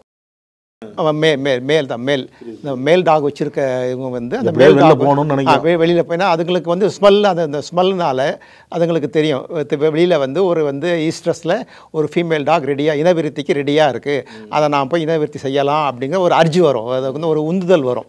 ஸோ உந்துதல் வரும்போது அது வந்து வீட்டை விட்டு வெளியேறதுக்கு வாய்ப்புகள் இருக்குது. ஸோ இதை வந்து அவாய்ட் பண்ண தெரியாமல் இருக்கிறவங்களுக்கு அது என்ன செய்யும்? இப்போ வீட்டு ஓனருக்கு தெரியல, வளர்க்குறவங்க அது தெரியல. இப்போ இது மாதிரி இருக்கும்போது வந்து அதுதான் அக்ரெசிவாக மாறுறதுக்கு காரணம். அதாவது அதனுடைய அந்த இனவிருத்தியை வந்து அந்த ஒரு அர்ஜை வந்து நம்ம கண்ட்ரோல் பண்ணிடுறோம். அந்த அர்ஜை கண்ட்ரோல் பண்ணும்போது அதோட பிஹேவியர் அதுக்கும் ஒரு காரணம் இருக்குது, பிஹேவியர் மாறுறதுக்கு அது ஒரு காரணம் இருக்குது. பட் இதை நம்ம எப்படி சொல்யூஷன் இப்போ ஒன்று இது சொல்லணும்னா அதுக்கு ஒரு சொல்யூஷன் சொல்லணும். இப்போ சொல்யூஷன் எப்படின்னா கிட்டத்தட்ட வந்து 12 மாத வயது இல்லாட்டி 15 மாதம் 1.25 ஒரு வயசுலேருந்து 1.25 வயசுக்குள்ளே வந்து அது கருத்தடை ஆப்ரேஷன் பண்ணிட்டோம்னா அதுங்களுக்கு அந்த உணர்வே இருக்காது. ஸோ நாய் இருக்கும்போது ஆண் நாய் வளர்ப்பவர்கள் வந்து அதுக்கு ஒரு வயசு பூர்த்தி ஆனதுக்கப்புறம் கால்நடை மருத்துவமனைக்கு சென்று அதுக்கு வந்து இனவிருத்தி செய்யாமல் கருத்தடை ஆப்ரேஷன் பண்ணிக்கிறது நல்லது. ஸோ கருத்தடை ஆப்ரேஷன் நம்ம பண்ணிட்டோம்னு நினச்சிக்கோங்களேன், அதுங்களுக்கு அந்த உணர்வு இருக்காது, இனவிருத்தி உணர்வே அதுங்களுக்கு இருக்காது. அது வந்து நம்ம குட்டிங்களை பண்ணக்கூடாது, ஒரு வயசுக்கு அப்புறம் தான் நம்ம வந்து அதை பண்ணணும். கால்நடை மருத்துவம் எங்கே போனாலும் நீங்கள் போட்டு பண்ணிக்கலாம். நீங்கள் இப்போ அந்த உணர்வு இருக்காது சுத்தமாக. அதுக்கப்புறமா அந்த கருத்தடை ஆப்ரேஷன் பண்ணிட்டோம்னா அதுங்களுக்கு அந்த உணர்வே இருக்காது. இதுதான் வந்து சொல்யூஷன், இதுக்கு இந்த ப்ராப்ளத்துக்கு வந்து சொல்யூஷன். அதுவும் செய்கிறாங்க. அது எல்லா அரசாங்க கால்நடை மருத்துவமனையிலையும் வந்து செய்கிறாங்க, அது இலவசமாகவே செய்கிறாங்க. இது இந்த ஏபிசி சென்டர் சார் சொன்னார்லங்க, அந்த ஏபிசி சென்டர்லேயும் வந்து பண்ணுறாங்க. இதை தவிர வந்து நீங்கள் வந்து அருகில் உள்ள கால்நடை மருத்துவமனைக்கு நீங்கள் போனீங்கன்னா ஒரு 1.25 வயசு ஒரு வயசில் நீங்கள் கொண்டு போனீங்கன்னா அவங்க ஆப்ரேட் பண்ணி அனுப்பிச்சிடுவாங்க. அது வந்து ரொம்ப மைனர் ஆப்ரேஷன் கேட்டகரியில் தான் வரும். ஸோ அதனால் வந்து இப்போ நாய் வளர்ப்பவர்கள் வந்து அந்த கால்நடை மருத்துவமனைக்கு போய்ட்டு அந்த கருத்தடை ஆப்ரேஷன் பண்ணிக்கிறது நல்லது. அதான் சார், இந்த ஏபிசி ரூலில் என்ன தெளிவாக நம்ம பார்க்க முடியும்னா, ஆப்ரேஷன் பண்ண உடனே வேலை முடிஞ்சுன்னே சொல்ல முடியாது. முதல்ல அந்த ஓனர்ஷிப்பு கார்ப்பரேஷன் இருக்குது வர அவங்க பொறுப்பு. அதை பிடிச்சிட்டு வந்து அதுக்கு முன்னால் pre operative care, surgery, post operative care, cure ஆகி ரீலொகேஷன் சொல்லி அதை பிடிச்ச இடத்துல தான் கொண்டு விடணும். இந்த சீக்வன்ஸ் தான் இந்த ஏபிசி ரூலில் ரொம்ப தெளிவாக சொல்லப்பட்டிருக்குது. அப்போது இப்போ ஒரு பெட்டை நான் எடுத்துட்டேன்னா நான் ஹாஸ்பிட்டலுக்கு போயிடலாம், ஏன்னா ஹாஸ்பிட்டலில் வைத்தியம் பார்த்தோம் நம்மள்ட்ட தந்துடுவாங்க. ஆனால் இந்த கம்யூனிட்டி டாக்கை வந்து பார்த்து யார்கிட்ட கொடுக்க முடியும்? அதனால் இந்த சென்டர்ஸில் மட்டும்தான் அதுக்கான வசதிகள் இருக்கும். அதுக்கு தங்க வைக்கிறதுக்கு, அதுக்கு கேர் பண்ணுறதுக்கு ரூம்ஸ் எல்லாமே கட்டி கொடுக்கணும். இவ்வளோ இருந்தால் தான் அது ஏபிசி சென்டர்னு அந்த ப்ராஜெக்ட் ரெகக்னைசேஷன் சர்டிஃபிகேட்டே கிடைக்கும். ஸோ அந்த ரெகக்னைசேஷன் சர்டிஃபிகேட்டில் இதெல்லாம் செக் பண்ணுவாங்க, எல்லா வசதியும் இருக்கா, இது போஸ்ட் ஆப்ரேட்டிவ் கேர் நல்ல வசதி இருக்கா, ஸ்டாஃப் இருக்காங்களா, டாக்டர்ஸ் குவாலிஃபைட் இருக்காங்களா, அவங்களுக்குள்ள ஸ்டாண்டர்ட் எல்லாமே கொடுத்துருக்காங்க. அப்புறம் இந்த பண்ண டாகை கொண்டு விடுறாங்களா, இதே மானிட்டர் பண்ணி அந்த வேலை முடியுது வர, அந்த சைக்கிள் முடியுது வர அது 100% மானிட்டர் பண்ணால் தான் அந்த ரூல் வந்து நம்ம சரியாக செயல்படுத்தியிருக்கோன்னு வரும். ஸோ அந்த வசதி இருக்கிற இடத்துல தான் கம்யூனிட்டி டாக்கை பண்ண முடியும். மற்றபடி சார் சொல்லும் மாதிரி எந்த ஹாஸ்பிட்டலில் வேணாலும் பெட்டுன்னு சொன்னால் அதை ஒரு டாக்டர் அவருடைய மேற்பார்வையில் பண்ணி நம்மள்ட்ட தந்துடுவார். ஸோ ஒரு வேளை ஒரு கம்யூனிட்டி டாகை ஒரு ப்ரைவேட் டாக்டரில் எடுத்துகிட்டு இப்போ இவரே கொண்டு அங்கே விட்டுட்டாருன்னா அங்கே தான் இஷ்யூ ஆரம்பிக்கும். இப்போ இந்த ஃபீடர்ஸ்லாம் ஒரு வகையில் அனிமல் வெல்ஃபேர் ஆக்டிவிட்டீஸ் வந்து சிலது இதெல்லாம் தான் நல்லா பண்ணுறாங்க. ஸோ அவங்க பார்வையில் நமக்கு வந்து ஒரு தடுப்பூசி போடணும், உதவிக்கு போனோன்னா எவ்வளோ கார்ப்பரேஷன் ஸ்டாஃப் உங்களுக்கு பண்ணுவாங்க. ஸோ இதில் நல்ல ஆர்வலராக இருக்கவங்க வேக்சினேட் பண்ண கூட ஹெல்ப் பண்ணுவாங்க, கேம்புக்கு எடுத்துகிட்டு வந்துருவாங்க. நமக்கு அதுக்கு ஒரு பெரிய உதவியாக இருக்கும். இதை கொண்டு சரியாக விட்டாங்களா இல்லையாங்கிறத அவங்களுக்கு தான் தெரியும். இந்த இடத்துல இருந்து போனால் இல்லை கரெக்டாக சொல்லிடுவாங்க, திருப்பி விடலை, போன டாக் என்னாச்சு எல்லாமே பார்ப்பேன். இப்போ நீங்கள் முதல்ல பேசும்போதுக்கு அதுக்கு 6 அறிவு கிடையாது 5 அறிவு தான் நீங்கள் சொன்னீங்க. இப்போ அதை பிடிச்சிட்டு போகிற நாய் வண்டி வந்ததுன்னா அது போய் மறையிற நாயும் இருக்குது. ஆமாங்க ஆமாங்க ஆமாம். கரெக்டாக அந்த வண்டியை பார்த்துட்டு போய் கரெக்டாக போய் மறையுது. அது எப்படி? அதாவது இந்த நாய் வண்டியோட சத்தத்தை கண்டு சத்தம் வந்து ஒரு காரணம். அந்த சத்தம் வந்து ஒரு சத்தம் ஒரு வண்டிகளுக்கு ஒரு சத்தம் இருக்குல்லங்க.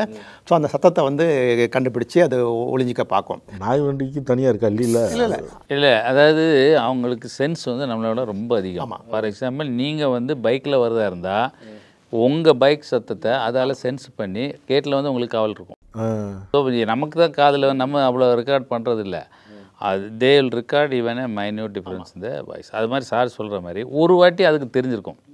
ஒரு வாட்டி அந்த வண்டியில் வந்தவங்க விரட்டினாங்க, பிடிச்சாங்க. அப்போ அது அந்த ரீகலெக்ட் பண்ண அந்த மெசேஜை வச்சுட்டு இதே ட்ரூப்பு இது வர்றாங்கன்னா அது வந்து இந்த பர்பஸ் தான்ங்கிற ஒரு அலர்ட்டில் தான் ஒன்று சத்தம். அந்த எப்படி இல்லை எல்லா வண்டிக்கும் ஒரு சத்தம் ஒன்று இருக்குல்லங்க. அந்த சத்தத்தை பல விஷயங்கள் இருக்கலாம். சார் சொல்ல மாதிரி ஒரு சத்தத்தை மட்டும் வச்சுமே இருக்காது. அது ஒரு டீம் வருவாங்க, ஓடுவாங்க, கம்பி வச்சுருப்பாங்க, வலை வச்சு தான் நம்ம பிடிக்கணும், கம்பியெல்லாம் வச்சு பிடிக்கக்கூடாது.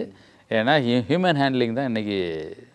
சரி அதை வந்து அதான் சொல்கிறேன்னே, கம்யூனிட்டி அனிமல் தான். ஸ்ட்ரே டாக்னா ஒரு தெரு இதுன்னு ஒரு குறைவாக சொல்லவே கூடாது. அது ஒரு ஒரு ஒரு பாசமான ஒரு விலங்கு, அதில் சந்தேகமே கிடையாது. அந்த இதை வந்து கையாளும் போதும் அதுக்கு வலி கூட. இப்போ ஈவன் ஸ்லாட்டருக்கு வந்து ப்ரொவிஷன் கொடுத்தா கூட அது ஸ்லாட்டர் பண்ணதுக்கு முன்னால் வர ஹியூமன் மெத்தட் ஆஃப் ஹேண்ட்லிங் தான் சொல்லுவோம். So human method of handling is must for any animal. அப்போ தான் அந்த ஒன் லைஃப் கான்செப்ட்டு ஒன் ஹெல்த்லாம் நமக்கு கம்ப்ளை ஆகும். சத்தத்தை ரெகனைஸ் பண்ணிக்கோங்க. ரெண்டாவது வந்து ஸ்மெல்லு. நாய் பிடிக்கிறவங்களுக்கு இப்போ வந்து நீங்கள் பார்த்தீங்கன்னா போலீஸ் டிபார்ட்மெண்ட்லாம் வந்து குற்றத்தை கண்டுபிடிக்கிறது நாய் தானே வச்சுருக்காங்க. அது எப்படி கண்டுபிடிக்கணும், அந்த ஸ்மெல்லுனால தான் வந்து அதுக்கு டிடெக்ட் பண்ணுது. ஸோ அந்த நாய் பிடிக்கிறவங்களோட ஸ்மெல் அதுக்கு தெரியும், அது ரெகனைஸ் பண்ணிக்கும். ஸோ அந்த ஸ்மெல்லு ரெகனைஸ் பண்ணிக்கிறதுனாலும் அது போட்டி ஒளிஞ்சிக்கிறதுக்கு இன்னொரு காரணம். ஸோ எல்லாமே வந்து இதெல்லாம் தான் சேர்ந்து தான் அதுங்களுக்கு வந்து நாய் பிடிக்கிற வண்டி வருதுங்கிற ஒரு உணர்வு வந்து ஒளிஞ்சிக்கிறதுக்கு வாய்ப்புகள். இன்றைக்கி பேப்பரில் பார்த்தீங்கன்னா சைனாவில் ஒரு டாக் அது வந்து டிக்டாக்ல அவ்வளவு வியூவர்ஸ், 7 lakh வியூவர்ஸ். என்னென்னா அது ஸ்ட்ரேலேருந்து எடுத்துகிட்டு வந்த டாகு, அதுக்கு சென்சிங் கெப்பாசிட்டி அவ்வளோ இருக்குது. அதுக்கு ஒரு டிஃப்ரெண்ட் பாடி ஸ்ட்ரக்சர்னால எந்த இடுக்கில் போயிருந்தும் ஒரு சென்ஸ் பண்ணி ஒரு பொருளை எடுக்க முடியுது. அதுக்கு அந்த சென்சிங் அப்சர்வேஷன் வந்து ஒரு பெரிய ஹிட்டாகவே இருக்குது டிக்டாக்ல. இன்றைக்கி பேப்பரில் அந்த டாக்கை பற்றி ஸ்பெஷலாக போட்டிருக்காங்க. இல்லை இந்த மாதிரி உள்ளது எல்லாருமே பாசமாக பார்ப்பாங்க, கூட பழகுவாங்க. கடிக்கும்போது தான் இப்போ பிரச்சனையாக மாறுது. 2 வீலரு 4 வீலர் துரத்துது, ஆட்டோவில் எதில் போனாலும் துரத்துது, காரில் அந்த இது வரைக்கும் எட்டி பார்க்குது. அந்த டோரத்தை நம்ம கண்ணாடி இறக்கி விட்டோம்னா அது வரைக்கும் முடியும். சில நேரம் அப்படியே வருது ஒரு நாயோடைய வாய். அது 2 பாயிண்ட் கம்பைன் ஆகும் சார். ஒன்று சார் சொன்ன மாதிரி எல்லைக்குள்ளே ஒரு பெரிய ஒரு அதுக்கு பிடிக்காத ஒரு பொருள் போகுது. வண்டி வந்து பிடிக்காத ஒரு வேகமாக போகிற பொருள் வந்து அதுக்கு பிடிக்கல. ஏன் டெரிட்டரிக்குள்ளே ஸ்லோவானா அது வந்து அதுக்கு அதை வந்து இது பண்ணல, இரிட்டேட் ஆகலை. ஆனால் ஒரு ஏரியா வரை தான் ஓடும். அது ஏற்கனவே மார்க் பண்ணி வச்சிருக்க ஏரியா வரை அது துரத்தும், அதுக்கப்புறம் அது விட்டுரும். ஸோ அந்த எல்லையை தான் சார் சொல்லுவார்னு நினைக்கிறேன். ரெண்டாவது வந்து இது ஒரு சார் சொன்னது ஒரு காரணம். இன்னொரு காரணம் வந்து ஓடுற ஆப்ஜெக்ட் வந்து ஏதாவது ப்ரேங்கிறது உணவு. ஸோ அது நாயோட உணவாக இருக்குமோ அப்படிங்க அது ஒரு அசம் பண்ணிக்கும். ஸோ இந்த ஓடுற ஆப்ஜெக்ட் வந்து நம்மளுடைய தீனி, அது அந்த தீனியை போய் பிடிக்கலாங்கிற கவர் காரணம். அந்த பிஹேவியர் அனிமல் பிஹேவியர் இது ஓடுற இது வந்து அதுங்களுக்கு தெரியாது. நிற்கிற வண்டியில் வந்து மோந்து பார்க்குது. நிற்கிற வண்டியில் வந்து அது மோந்து பார்க்கலாம். பொதுவாகவே வந்து நாய்களுக்கு வந்து அந்த சென்ஸ் ஸ்மெல் ரெகக்னைஸ் பண்ணிக்கோங்க. ஸோ ஸ்மெல்லை ரெகக்னைஸ் பண்ணி அதை மெமரியில் வச்சுக்கோது. ஸோ இது வந்து நம்ம தெரிஞ்சவங்க அப்படிங்கிற மாதிரி ரெகக்னைஸ் பண்ணி அது ஃபர்தராக வந்து அவங்கள ஒன்றுமே பண்ணாது. பொதுவாக வந்து நாயை வந்து நின்றுட்டு பார்த்துட்டு மோந்துட்டு அப்புறம் ஒன்று போகுது இல்லை, அதான் வந்து ஐடென்டிஃபை பண்ணி வச்சுட்டு போயிடுறோம். இப்போ பொதுவாக நாளைக்கு வந்து நமக்கு தெரிஞ்சுக்கலான்னு தான், அதுக்காக தான் யூரின் போகுது. நம்ம ஒரு ஸ்பென்ஸ் பண்ணுது சார். பொதுவாக வந்து நாய் வந்து ரோட்டில் இருக்குதுன்னு நினச்சிக்கோங்களேன். நம்மளை வந்து பொதுவாக நம்மளை வந்து கடிக்கவே கடிக்காது. நாயை கண்டு நம்ம ஓடவே கூடாதுங்க. நாயை நம்ம ரோட்டில் பார்க்குறோன்னு நினச்சிக்கோங்க. அது நம்ம ஒரு உதாரணத்துக்கு நம்ம சேஸ் பண்ணியே வருது, நம்ம நடந்து போகும்போது நம்ம வந்து சேஸ் பண்ணி வருதுன்னு நினச்சிக்கோங்களேன். நம்ம ஓடவே கூடாது. நம்ம ஓடணும்னு நினச்சிக்கோங்களேன், அது பின்னாடியே நம்மளை வந்து துரத்தி கொண்டு வரும். இப்போ வந்து ஒரு நாய் வந்து நம்மளை துரத்துதுன்னு நினச்சிக்கோங்களேன், நம்ம வந்து ஆடாமல் அசையாமல் வந்து அப்படியே நின்றுடணும். நின்றுட்டோன்னு நினச்சிக்கோ, அது கிட்டக்க வந்து நம்மளை மோந்து பார்த்துட்டு அது ஸ்மெல் ரெகனைஸ் பண்ணிக்கும். ஸோ இவர் வந்து நமக்கு எனிமி இல்லை அப்படின்னு அது புரிஞ்சுக்கும். புரிஞ்சுன்னு அது விட்டுடும், ஒன்றுமே பண்ணாது. நீங்கள் ஓடும்போது தான் அது துரத்தும். அதாவது நீங்கள் கிட்டக்க நீங்கள் சொல்கிறது கரெக்டு தாங்க. கிட்டக்க வரும்போது நம்ம பயமாக தான் இருக்கும். நம்ம ஓடாமல் அசையாமல் இருக்கணும். இதில் முக்கியமான இது வந்து ஐ கான்டாக்ட்னு சொல்லுவாங்க. அதாவது நாயோட கண்ணை நம்ம பார்க்கவே கூடாது. அது பாட்டு நம்ம ஒரு டைரெக்ஷனில் நம்ம வந்து நம்ம பார்வை வந்து நாயை பார்க்கவே கூடாது.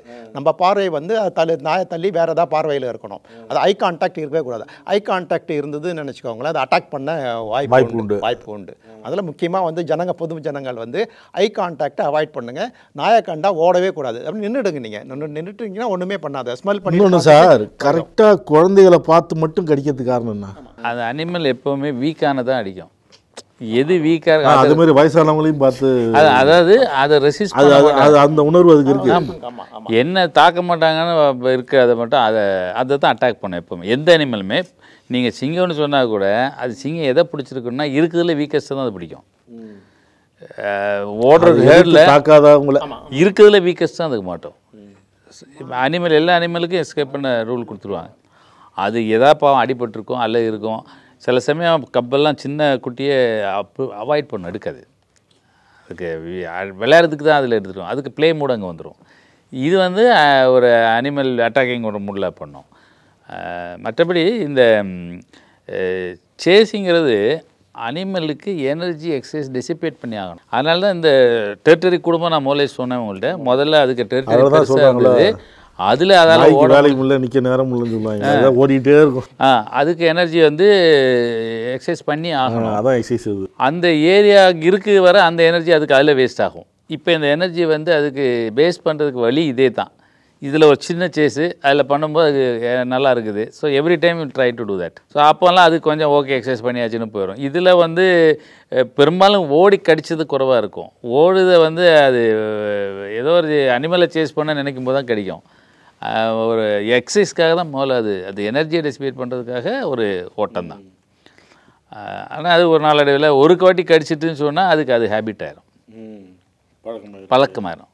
எப்போ அது ஒரு கடிச்சு இதாகிட்டோன்னா அந்த இதை அது திருப்பி பண்ண பார்க்கும். அதனால வெளியில் நம்ம டாக் கொண்டு சொல்ல வருது, ஒருத்தவங்களை வந்து ஒரு தடவை கடிச்சிருச்சுன்னா அடுத்த தடவை கடிக்க தோணும் அதுக்கு. ஆமாம், அதுக்கு வந்து சக்ஸஸ் ஆகிட்டுன்னு தெரியும். அப்போ அதுக்கு வந்து ரேபிஸ் கூட இருக்காது. அது இருக்கணும் இல்லை, அதான் சார் சொல்கிறாங்களா, அதான் இருக்காது. ஆனால் கடிக்கணும் மூவிங் பாடியே ஒரு சேஸ் எல்லா கடியும் வந்து வெறி நாய்க்கடி கிடையாது.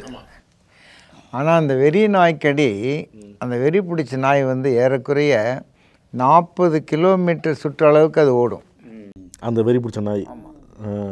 இப்போ அது வந்து இந்த டெரிட்டரின்றதுல அதுக்கு எக்ஸெப்ஷன் ஆகிடுது. 40 கிலோமீட்டர் வரைக்கும் சுத்தம் அல்ல. அதுக்கு வந்து அப்போ சென்ஸ் எல்லாம் போயிடும். அது எங்கே போகிறோம்னு தெரியாது. இல்லை சார், இந்த வெறி வைரஸ் என்ன செய்யணும்னா, சார்லாம் சொன்னாங்கன்னா கூட எதையும் சாப்பிட முடியாது, முழுங்க முடியாது, தண்ணி கூட குடிக்க முடியாது. ஸோ முதல்ல அதுக்கு இதே வந்து குடிக்க போகிற தண்ணி உள்ளே போகணுன்னா தண்ணியை பார்த்தா பயம் வரும். அதுக்கு பேர் ஹைட்ரோஃபோபியா. தண்ணீரை கண்டா பயம். என்னன்னா தாகத்துக்கு உள்ளே போகாது. நீங்கள் பார்த்துருப்பீங்க, மனுஷன் இந்த தண்ணியை காமிச்சா அவன் பதறுது. ஸோ அந்த மாதிரி ஒரு பேரலிசிஸ் ஆனோன்னா அதால் என்ன செய்யன்னு தெரியாது. அப்படி தான் இது ஓடி எங்கேயாவது போய் எதையாவது கடிக்குது. கடிக்க முடிஞ்சதெல்லாம் கடிக்கும். வீட்டுக்குள்ளே இருந்தாலும் முதல்ல போய் பதுங்கும். அதாவது இப்போ நாய்க்கு வந்து வெறி எப்படி இருக்குது நம்ம கண்டுபிடிக்கிறதுனா, முதல்ல வந்து நம்ம நாய் நல்லா நம்ம கிட்ட பழகிட்டு இருக்கோம். அந்த பழகிற பிஹேவியர் வந்து மாறிவிடுங்க, நம்மளை வந்து அவாய்ட் பண்ணுறதுக்கு பார்க்கும். ரெண்டாவது வந்து அதுங்களுக்கு வந்து இந்த ஏரோஃபோபியாங்கிறது, அதாவது காற்றை கண்டா பயம், லைட்டை கண்டா பயம், ஃபோட்டோஃபோபியான்னு இங்கிலீஷில் சொல்கிறது. அதாவது ஒரு இருட்டான இடத்துல போய் ஒளிஞ்சிக்கும். இதுதான் வந்து முதல்ல இருக்கிற அறிகுறிகள். ஸோ இந்த சிம்டம்ஸ் வந்து அடுத்த ஸ்டேஜுக்கு வரங்கிறது ஃபியூரியஸ் ஸ்டேஜ் அப்படிங்கிறது. அதான் ஆக்சுவல் வெறிங்கிறது. தமிழில் வந்து வெறி, ஆங்கிலத்தில் வந்து ஃபியூரியஸ் ஸ்டேஜ் அப்படிங்கிறது. ஸோ இந்த ஃபியூரியஸ் ஸ்டேஜில் என்ன பண்ணோம் அப்படின்னா, நாயை வந்து நம்ம பொதுவாக வந்து நம்ம வந்து சங்கிலி போட்டு கட்டி வச்சுருப்போம். இந்த ஸ்டேஜுக்கு வந்ததுன்னு நினச்சிக்கோங்களேன், அந்த சங்கிலியை அறுத்துண்டு ஓடுறதுக்கு பார்க்கும். சங்கிலி அறுத்துட்டே ஓடும்போது வந்து எதிரில் இருக்கிறவங்க யாரை கண்டாலும் கடிக்க முற்படும். அது ஓனர்னே அதுங்களுக்கு அந்த வெறி வந்ததுக்கப்புறம் யாருனே ரெகனைஸ் பண்ண முடியாது. ஓனரே கடிக்க முற்படும், மற்றவங்கள எல்லாரையும் கடிக்கிறதுக்கு முற்படும். Not only human being, animals கடிக்கும். இதை தவிர இன்அனிமேட் ஆப்ஜெக்ட்னு ஆங்கிலத்தில் சொல்கிறது. இன்அனிமேட் ஆப்ஜெக்ட்ஸ் அப்படின்னா மரம், செடி, கொடி, மேஜை, நாற்காலி, என்ன அதுக்கு எதிரில் என்ன படுதோ எல்லாத்தையுமே வந்து அது கடிக்கிறதுக்கு முற்படும். ஸோ இதுதான் வந்து ஃபியூரியஸ் ஸ்டேஜ் அப்படிங்கிறது. ஸோ இது வந்து இந்த சொன்ன மாதிரி இந்த ஸ்டேஜில் தான் வந்து ரொம்ப ஓடும்போது எதிரில் யார் வந்தாலும் கடிச்சிடும். எதிரிலேருந்து எது வந்தாலும் எது மனிதர்கள் ஒன்றும் இல்லை, விலங்குகளை கடிக்கும், எல்லாம் சொன்ன மாதிரி வந்து எல்லாத்தையுமே கடிக்கிறதுக்கு முற்படும். ஸோ இது வந்து இந்த ஸ்டேஜ் வந்து ஒரு 2-3 நாள் இருக்கும். ஸோ இதுதான் வந்து ஃபியூரியஸ் ஸ்டேஜ் அப்படின்ட்டு சொல்கிறது. ஸோ சார் சொன்ன மாதிரி வந்து இது வந்து நரம்பு மண்டலத்தை பாதிக்கிறது. ஸோ நரம்பு மண்டலத்தை பாதிக்கிறதுனால வந்து ஜா வந்து அதாவது லோயர் ஜா, கீழ்த்தாடை வந்து தொங்கிடும். ஸோ கீழ்த்தாடை தொங்குறதுனால வந்து அப்படியே ஜொல்லு வந்து ஒளிவிண்டே இருக்கும். அதுக்கப்புறம் வந்து இந்த அடுத்த ஸ்டேஜுக்கு போகும்போது வந்து பின்னங்காலில் வந்து பக்கவாதம் வந்துடும். அந்த பேராலிசிஸ் வந்து பக்கவாதங்கிறது பின்னங்காலுக்கு வந்துடும். ஸோ பின்னங்காலுக்கு வந்ததுக்கப்புறம் வந்து அதனால் நடக்க முடியாது, ஓட முடியாது, ஒன்றுமே பண்ண முடியாது. ஸோ இது வந்து அப்படியே படுக்கையாக ஆகிடும். அதிகபட்சம் வெறி பிடிச்சிருச்சுன்னா அது இருக்கக்கூடிய வாழ்நாள் ஒரு நாய்க்கு வந்து வெறி பிடிச்சதுன்னு நினச்சிக்கோங்களேன், 7 நாளைக்கு மேலே வந்து உயிரோடு இருக்கவே இருக்காதுங்க. 7 நாள் 7வது 8வது நாள் நிச்சயமாக வந்து இறந்து போயிடும். சிம்டம்ஸ் வந்ததுலேருந்து 7வது நாள் நிச்சயமாக வந்து இறந்து போயிடும். ஸோ அந்த சொன்ன மாதிரி பேராலிசிஸ் வந்து இறந்து போயிடும். பேராலிசிஸ் தான் டம் ஃபார்ம் அப்படிங்கிறது, ஊமைத்தன்மை. டம் ஃபார்ம் அப்படிங்கிறது ஊமைத்தன்மையில் வந்து அது ஒன்றுமே பண்ண முடியாது, எல்லாமே பேராலிசிஸ் ஆகிடும். வாய் பேராலிசிஸ் ஆகிடும், கை கால் எல்லாமே தான், கால் எல்லாமே பேராலிசிஸ் ஆகிடும். ஸோ அதனால் ஒன்றுமே பண்ண முடியாது, அப்படி படுக்கையாக இருந்து இறந்து போயிடும். ஸோ மேக்ஸிமம் வந்து சிம்டம்ஸ் ஆரம்பித்ததுலேருந்து 7 நாளுக்குள்ளே வந்து பாதிச்சு நாயோ பூனை எல்லாமே எல்லா விலங்குகளும் 7 நாளுக்குள்ளே இறந்து போயிடும். இப்போ அதை என்ன செய்யலாம்? இப்போ இந்த நாய்க்கு வெறி பிடிச்சிருச்சுன்னு முடிவு பண்ணிட்டோம், அது இப்போ எப்படி அது என்ன செய்யலாம்? அது ஆக்சுவலாக வந்து இப்போ வந்து நம்ம இந்த நோய் அறிகுறிகளை வச்சு நம்ம வந்து வெறி நோய் வந்துடுதுன்னு நினச்சிக்கோங்களேன், அது லோக்கல் பாடிக்கிட்ட நம்ம இன்ஃபார்ம் பண்ணணுங்க. லோக்கல் பாடி அவங்க அதை வந்து பிடிச்சு கொண்டு போயிட்டு ஐசோலேஷன் ஒரு கான்செப்ட் இருக்குது. இப்போ மருத்துவக் கல்லூரி, கால்நடை மருத்துவக் கல்லூரிகள், எல்லா மருத்துவக் கல்லூரிகள்லையும் வந்து இந்த ஐசோலேஷன் வார்டு இருக்குது. ஸோ அந்த இதில் வந்து ஒரு கேஜில் வந்து தனியாக இதை வந்து போட்டுட்டு வந்து அது ஆப்சர்வேஷனில் இருக்கும். அதுக்கு தீனி சாப்பாடு எல்லாமே கொடுத்துருவாங்க, அது ஆப்சர்வேஷனில் இருக்கும். சில சமயத்தில் வந்து நல்ல நாயை கூட அது மாதிரி நமக்கு வந்து நோய் அறிகுறிகள் வந்து தெரியும். ஸோ இது வந்து 7 நாளுக்குள்ளே இறந்து போகலாம்னு நினச்சிக்கோங்களேன். அது வந்து 10 நாள் 15 நாள் கழிச்சு வந்து அது எப்படி இருக்குது என்ன எதுன்னு பார்த்துட்டு அதை வந்து ஓனர்கிட்டயே வந்து ரிலீஸ் பண்ணி கொடுத்துருவாங்க. இறந்து போயிடுதுன்னு நினச்சிக்கோங்களேன், அதை வந்து இப்போ தான் உடல் பிரேத பரிசோதனை பண்ணிவிட்டு போஸ்ட்மார்ட்டம் பண்ணிவிட்டு அதில் வந்து இந்த ரேபிஸ் இருக்கா அப்படிங்கிறத கண்டுபிடிச்சிட்டு சொல்லிட்டோம்னா அந்த ஓனருக்கு வந்து ப்ரொஃபைல் ஆக்சிஸ் வந்து கொடுக்கணும், அதாவது போஸ்ட் எக்ஸ்போஷர் சார் சொல்லுவார் அது. ஸோ அந்த ஓனருக்கு வந்து post exposure profile axis vaccine கொடுக்கணும். ஆக்சுவலாக இப்போ நம்ம இவ்வளோ நேரம் அந்த டாகோட பிஹேவியர் பற்றி ரொம்ப சிறப்பாக 2 பேருமே எடுத்து வச்சாங்க. நம்ம மனுஷங்களை பொறுத்த வரைக்கும் அது ரேபிஸால் கிடச்சிதா இல்லை வேறு அது சீண்டதால் கிடச்சதா, சாப்பாடு வைக்கிறதால கிடச்சதா நமக்கு தெரியாது. நம்மளை பொறுத்த வரைக்கும் அது கிடச்சிருச்சு. அதனால் நம்ம செய்ய வேண்டியது ஒன்று சார் சொன்ன மாதிரி வூண்ட் வாஷ் பண்ணிவிட்டு இந்த வேக்சின்ஸ் வந்து நம்ம அனைத்து அரசாங்க மருத்துவமனைகளும் இலவசமாக 24/7 கொடுக்குறாங்க. அதனால் டிலே பண்ணாமல் போகணும். இதே சார் சொன்னார், பாம்பு என்றால் படையே நடுங்குறாரு. பாம்பு கடிச்சிச்சா நைட் 1 மணிக்கு கூட அவன் போய் உடனே ஐயோ டாக்டர் என்னை பாம்பு கடிச்சிச்சுங்கிறான். அதில் வரணும். நான் சரி இன்னைக்கு சனிக்கிழமை நாளைக்கு ஞாயிற்றுக்கிழமை மண்டே அன்னைக்கு போய் போட்டுக்கலாங்கிற மாதிரி அவங்களுக்கு ஒரு இம்பார்ட்டன்ஸ் தெரிய மாட்டேங்குது. அதனால் நம்ம என்ன சொல்கிறோன்னா it's a medical emergency. Any animal byte வந்து ஒரு மெடிக்கல் எமர்ஜென்சி. இதில் சார் இப்போ சில பேர் அலட்சியமாக இருக்கிறாங்கன்னு சார் சொன்னார்ல, பாம்புனா டக்குன்னு ஓடி போய் ஊசி போடுறான், டாக்டரை பார்க்குறான், நாய் கடிச்சு அலட்சியமாக விட்டுடுறாங்க போது அந்த குழந்தைகள் வந்து சில பேர் வீட்டில் சொல்லாதது தான் பெரிய பிரச்சனையாக போகுது. அந்த குழந்தைகளை வந்து நாம் எப்படியாவது பார்க்க முடியுமா? குழந்தை மறைக்குது, அது நடவடிக்கையை பார்த்து பேரண்ட்ஸ் ஏதாவது கண்டுபிடிக்க முடியுமா? நடவடிக்கைன்னு நீங்கள் சொல்கிறது வந்து என்ன இளங்கன்று பயமறியாதுன்றது மாதிரி அந்த குழந்தை கண்டிப்பாக அது சொல்லாத வரைக்கும், அது வெறி நாய் கடியினால் பாதிக்கப்படாது இருக்கிற வரைக்கும் அது வந்து தெரியாமையே போயிடும். ஆனால் அதே குழந்தை நேற்று வரைக்கும் நல்லா சாப்பிட்டுட்ருக்கு. இன்றைக்கி ஆரம்பத்தில் பார்த்திங்கன்னா அந்த வைரீமியான்றது ஒரு ஃபேஸு. அப்போது அந்த குழந்தைய வந்து உடல் சோர்வாயிடும். ஏதோ ஒரு இடத்துல பார்த்து இந்த இடத்துல எனக்கு கூச்சமாக இருக்குது, இல்லை வலிக்குது, இந்த இடத்துல எனக்கு நமுத்து போகுது, ஏதாவது ஒரு கம்ப்ளைண்ட் சொல்லும். வழக்கமாக குழந்தைங்களையோ கையிலையும் காலில் தான் கடிக்கிறது வழக்கம். அப்பார்ட் ஃப்ரம் சிலது இந்த கேனைன் டைப்பில் வந்து கழுத்தில் படிக்கும், எப்படி இருக்கலாம். பட் நம்ம கடியில் சாதாரணமாக பார்க்குறது கால்லையும் கையிலையும் தான். அப்போது அந்த குழந்தைக்கு ஒரு சரியாக ரெஃப்யூசல் ஆஃப் ஃபீட்ஸ் அப்படின்னு சொல்கிறோம். சாப்பிட மறுக்கும் குழந்தை. அதுக்கப்புறம் பார்த்திங்கன்னா தண்ணி குடிக்கிறதுல ஒரு பயம் வரும், தண்ணி குடிக்க முடியாது, ஒரு தொண்டையில் அந்த ஸ்பேசம் வந்து அது ஹைட்ரோஃபோபியான்னு ஆகிடுது. ஸோ அந்த ஸ்டேஜில் வந்தால் நம்ம ஒன்றும் பண்ண முடியாது. இதே தான் பெரியவங்களுக்கும் அப்படியே தான். ஆமாம், அதே தான். இது அவேர்னஸ் தான், பப்ளிக் அவேர்னஸ் ரொம்ப ரொம்ப முக்கியம். அதுவும் அவர் சொன்ன மாதிரி சாஃப்ட் டார்கெட்ஸ் வேறு அவங்க. ஸோ அதனால் ஈவன் 60% ஆஃப் இந்த ரேபீஸே வந்து குழந்தைங்கள தான் அதிகமாக பாதிக்குதுன்னு வேறு சொல்லுவாங்க. அதனால் அவேர்னஸ் வேணும் குழந்தைங்களுக்கு. ஏதாவது அது மாதிரி கீரி இருந்துச்சு, இப்போ அம்மா பார்க்குறாங்க, ஏம்மா என்ன கீரி இருக்கே, என்ன ஆச்சு, நம்மளும் ஒரு ப்ரோஆக்டிவாக நம்ம அவங்கள கவனிக்கணும். பேரண்ட்ஸ் தான் பார்த்துக்கணும். ஆமாம், இருந்துச்சுன்னா அவங்க அதை இக்னோர் பண்ணக்கூடாது. டாக்டர் ரகுநாதன் தான் சார் சொல்லும்போது சொன்னாங்கல்ல, இந்த வேக்சினை வந்து ரொம்ப முக்கியம்னு. இப்போ கேரளாவில் ஒரு கேஸ் போயிட்டுருக்கு, உங்களுக்கு தெரியும் நினைக்கிறேன். Case was attended immediately. Dog அடித்தவொடனே போய் எல்லா அட்டெண்டும் பண்ணியிருக்காங்க. பட் குழந்தை இறந்து போச்சு. இம்யூனோகுளோபின் கொடுத்துருக்காங்க. அவங்க எல்லா லைன் ஆஃப் ட்ரீட்மெண்ட்டும் கொடுத்துட்டாங்க, செகண்ட் லெவல் எல்லாமே கொடுத்துருக்காங்க. எவ்வளோ இருந்தும் அந்த குழந்தைக்கு நோய் வந்திருக்கு.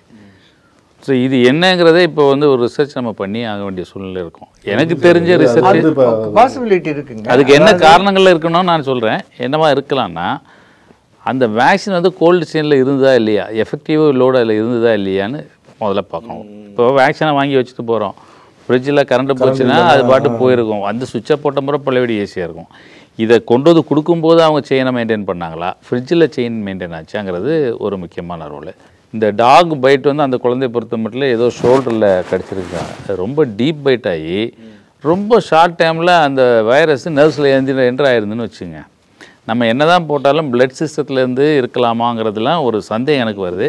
சார்கிட்ட கேட்டால் கொஞ்சம் தெளிவாக. நீங்கள் சார் சொன்ன போல் கடிக்கிற இடம் வந்து எவ்வளோ அருகாமை, பிரெயினுக்கு அருகாமையில் இருக்கோ அந்த அளவுக்கு வேகமாக பிரெயின் தாக்கக்கூடிய ஒரு வாய்ப்பு இருக்குது. இல்லை, ஐயா சொன்ன மாதிரி அது எக்ஸப்ஷன் இருந்தாலும் இன்றைக்கி நம்மளுக்கு இருக்கிற ஒரே ஆப்ஷன் வேக்சினேஷன் தான். அதனால் அதை வந்து நம்ம டைல்யூட்டே பண்ணக்கூடாது. We have to go for vaccination and immunoglobulin போட்டுட்டு நம்ம that is only safety measure available. ஏன்னா நோய் வந்த பிறகு அதுக்கு ஸ்பெசிஃபிக் ட்ரீட்மெண்ட் நம்மளுக்கு கிடையாது. அதனால் preventive is the only option. அதை வந்து மக்களுக்கு இது வந்து வேக்சினை வந்து அதுவும் அதான் முக்கியம், குறிப்பிட்ட நாளில் போடணும். அவங்களால அந்த ஊரில் இல்லை சார், நான் 7வது நாள் அன்றைக்கி நான் மதுரைக்கு கல்யாணத்துக்கு போகிறேன்னா பரவாயில்ல, அங்கே கொடுக்குற அந்த சீட்டு, கவர்மெண்ட் ஹாஸ்பிட்டல் கொடுக்குற அந்த இம்யூனைசேஷன் கார்டை எடுத்துகிட்டு போய் தமிழ்நாட்டில் எந்த மருத்துவமனையிலையும் அது காமிச்சாங்கன்னா அந்த வேக்சினை போட்டுருவாங்க.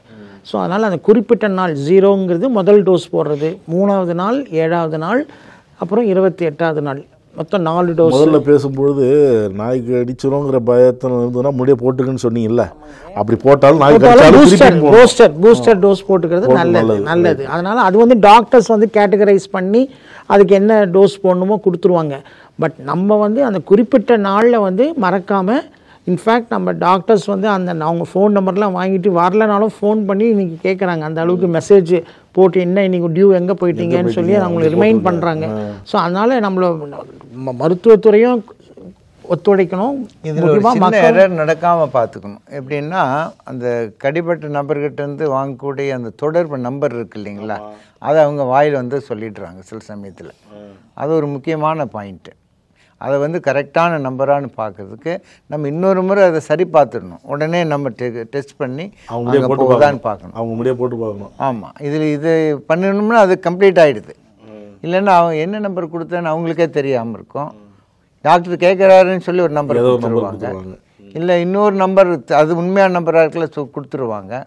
அவர் எடுக்கிறவர் வந்து எங்கேருந்தோ வருதுன்னு சொல்லிட்டு அதை கட் பண்ணுவார்.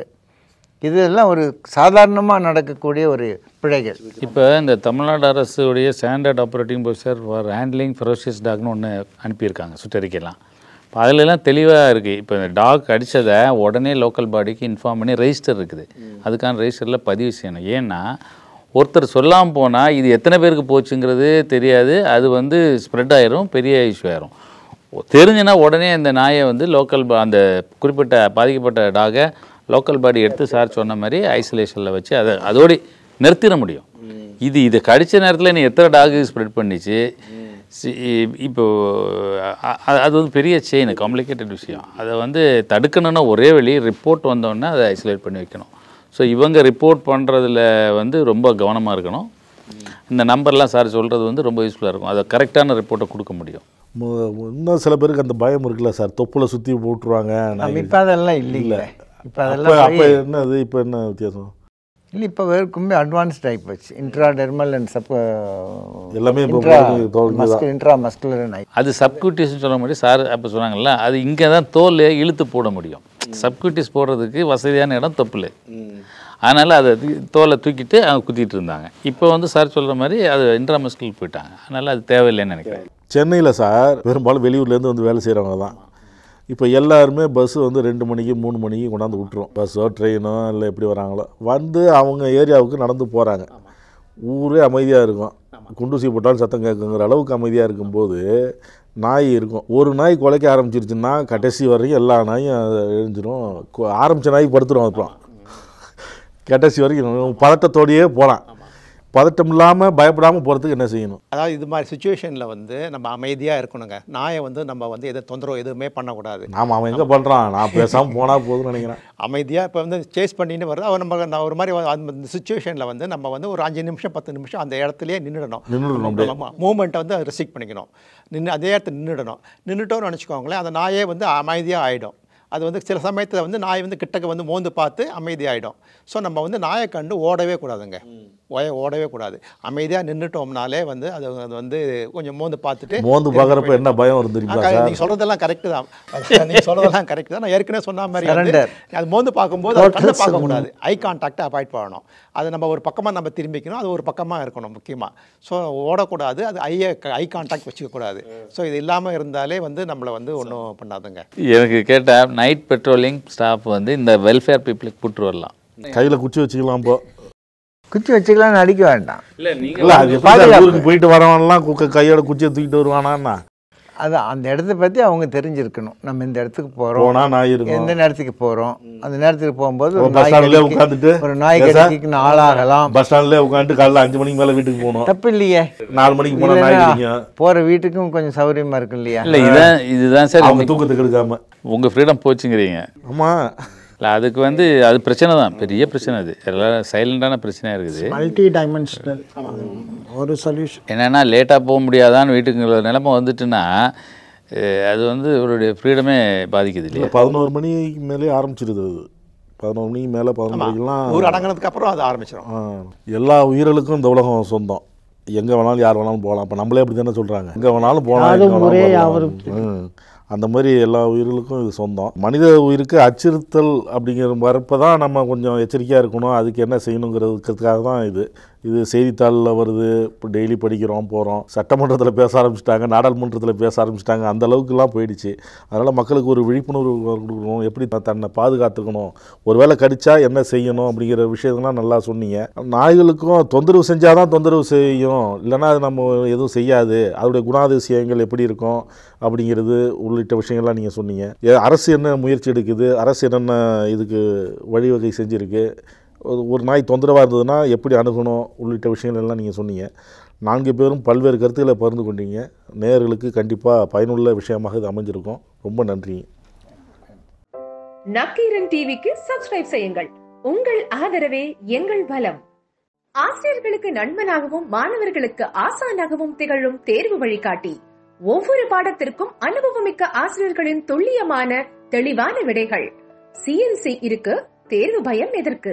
இது தீரன் பப்ளிஷிங் ஹவுஸ் விற்பனை வெளியீடு.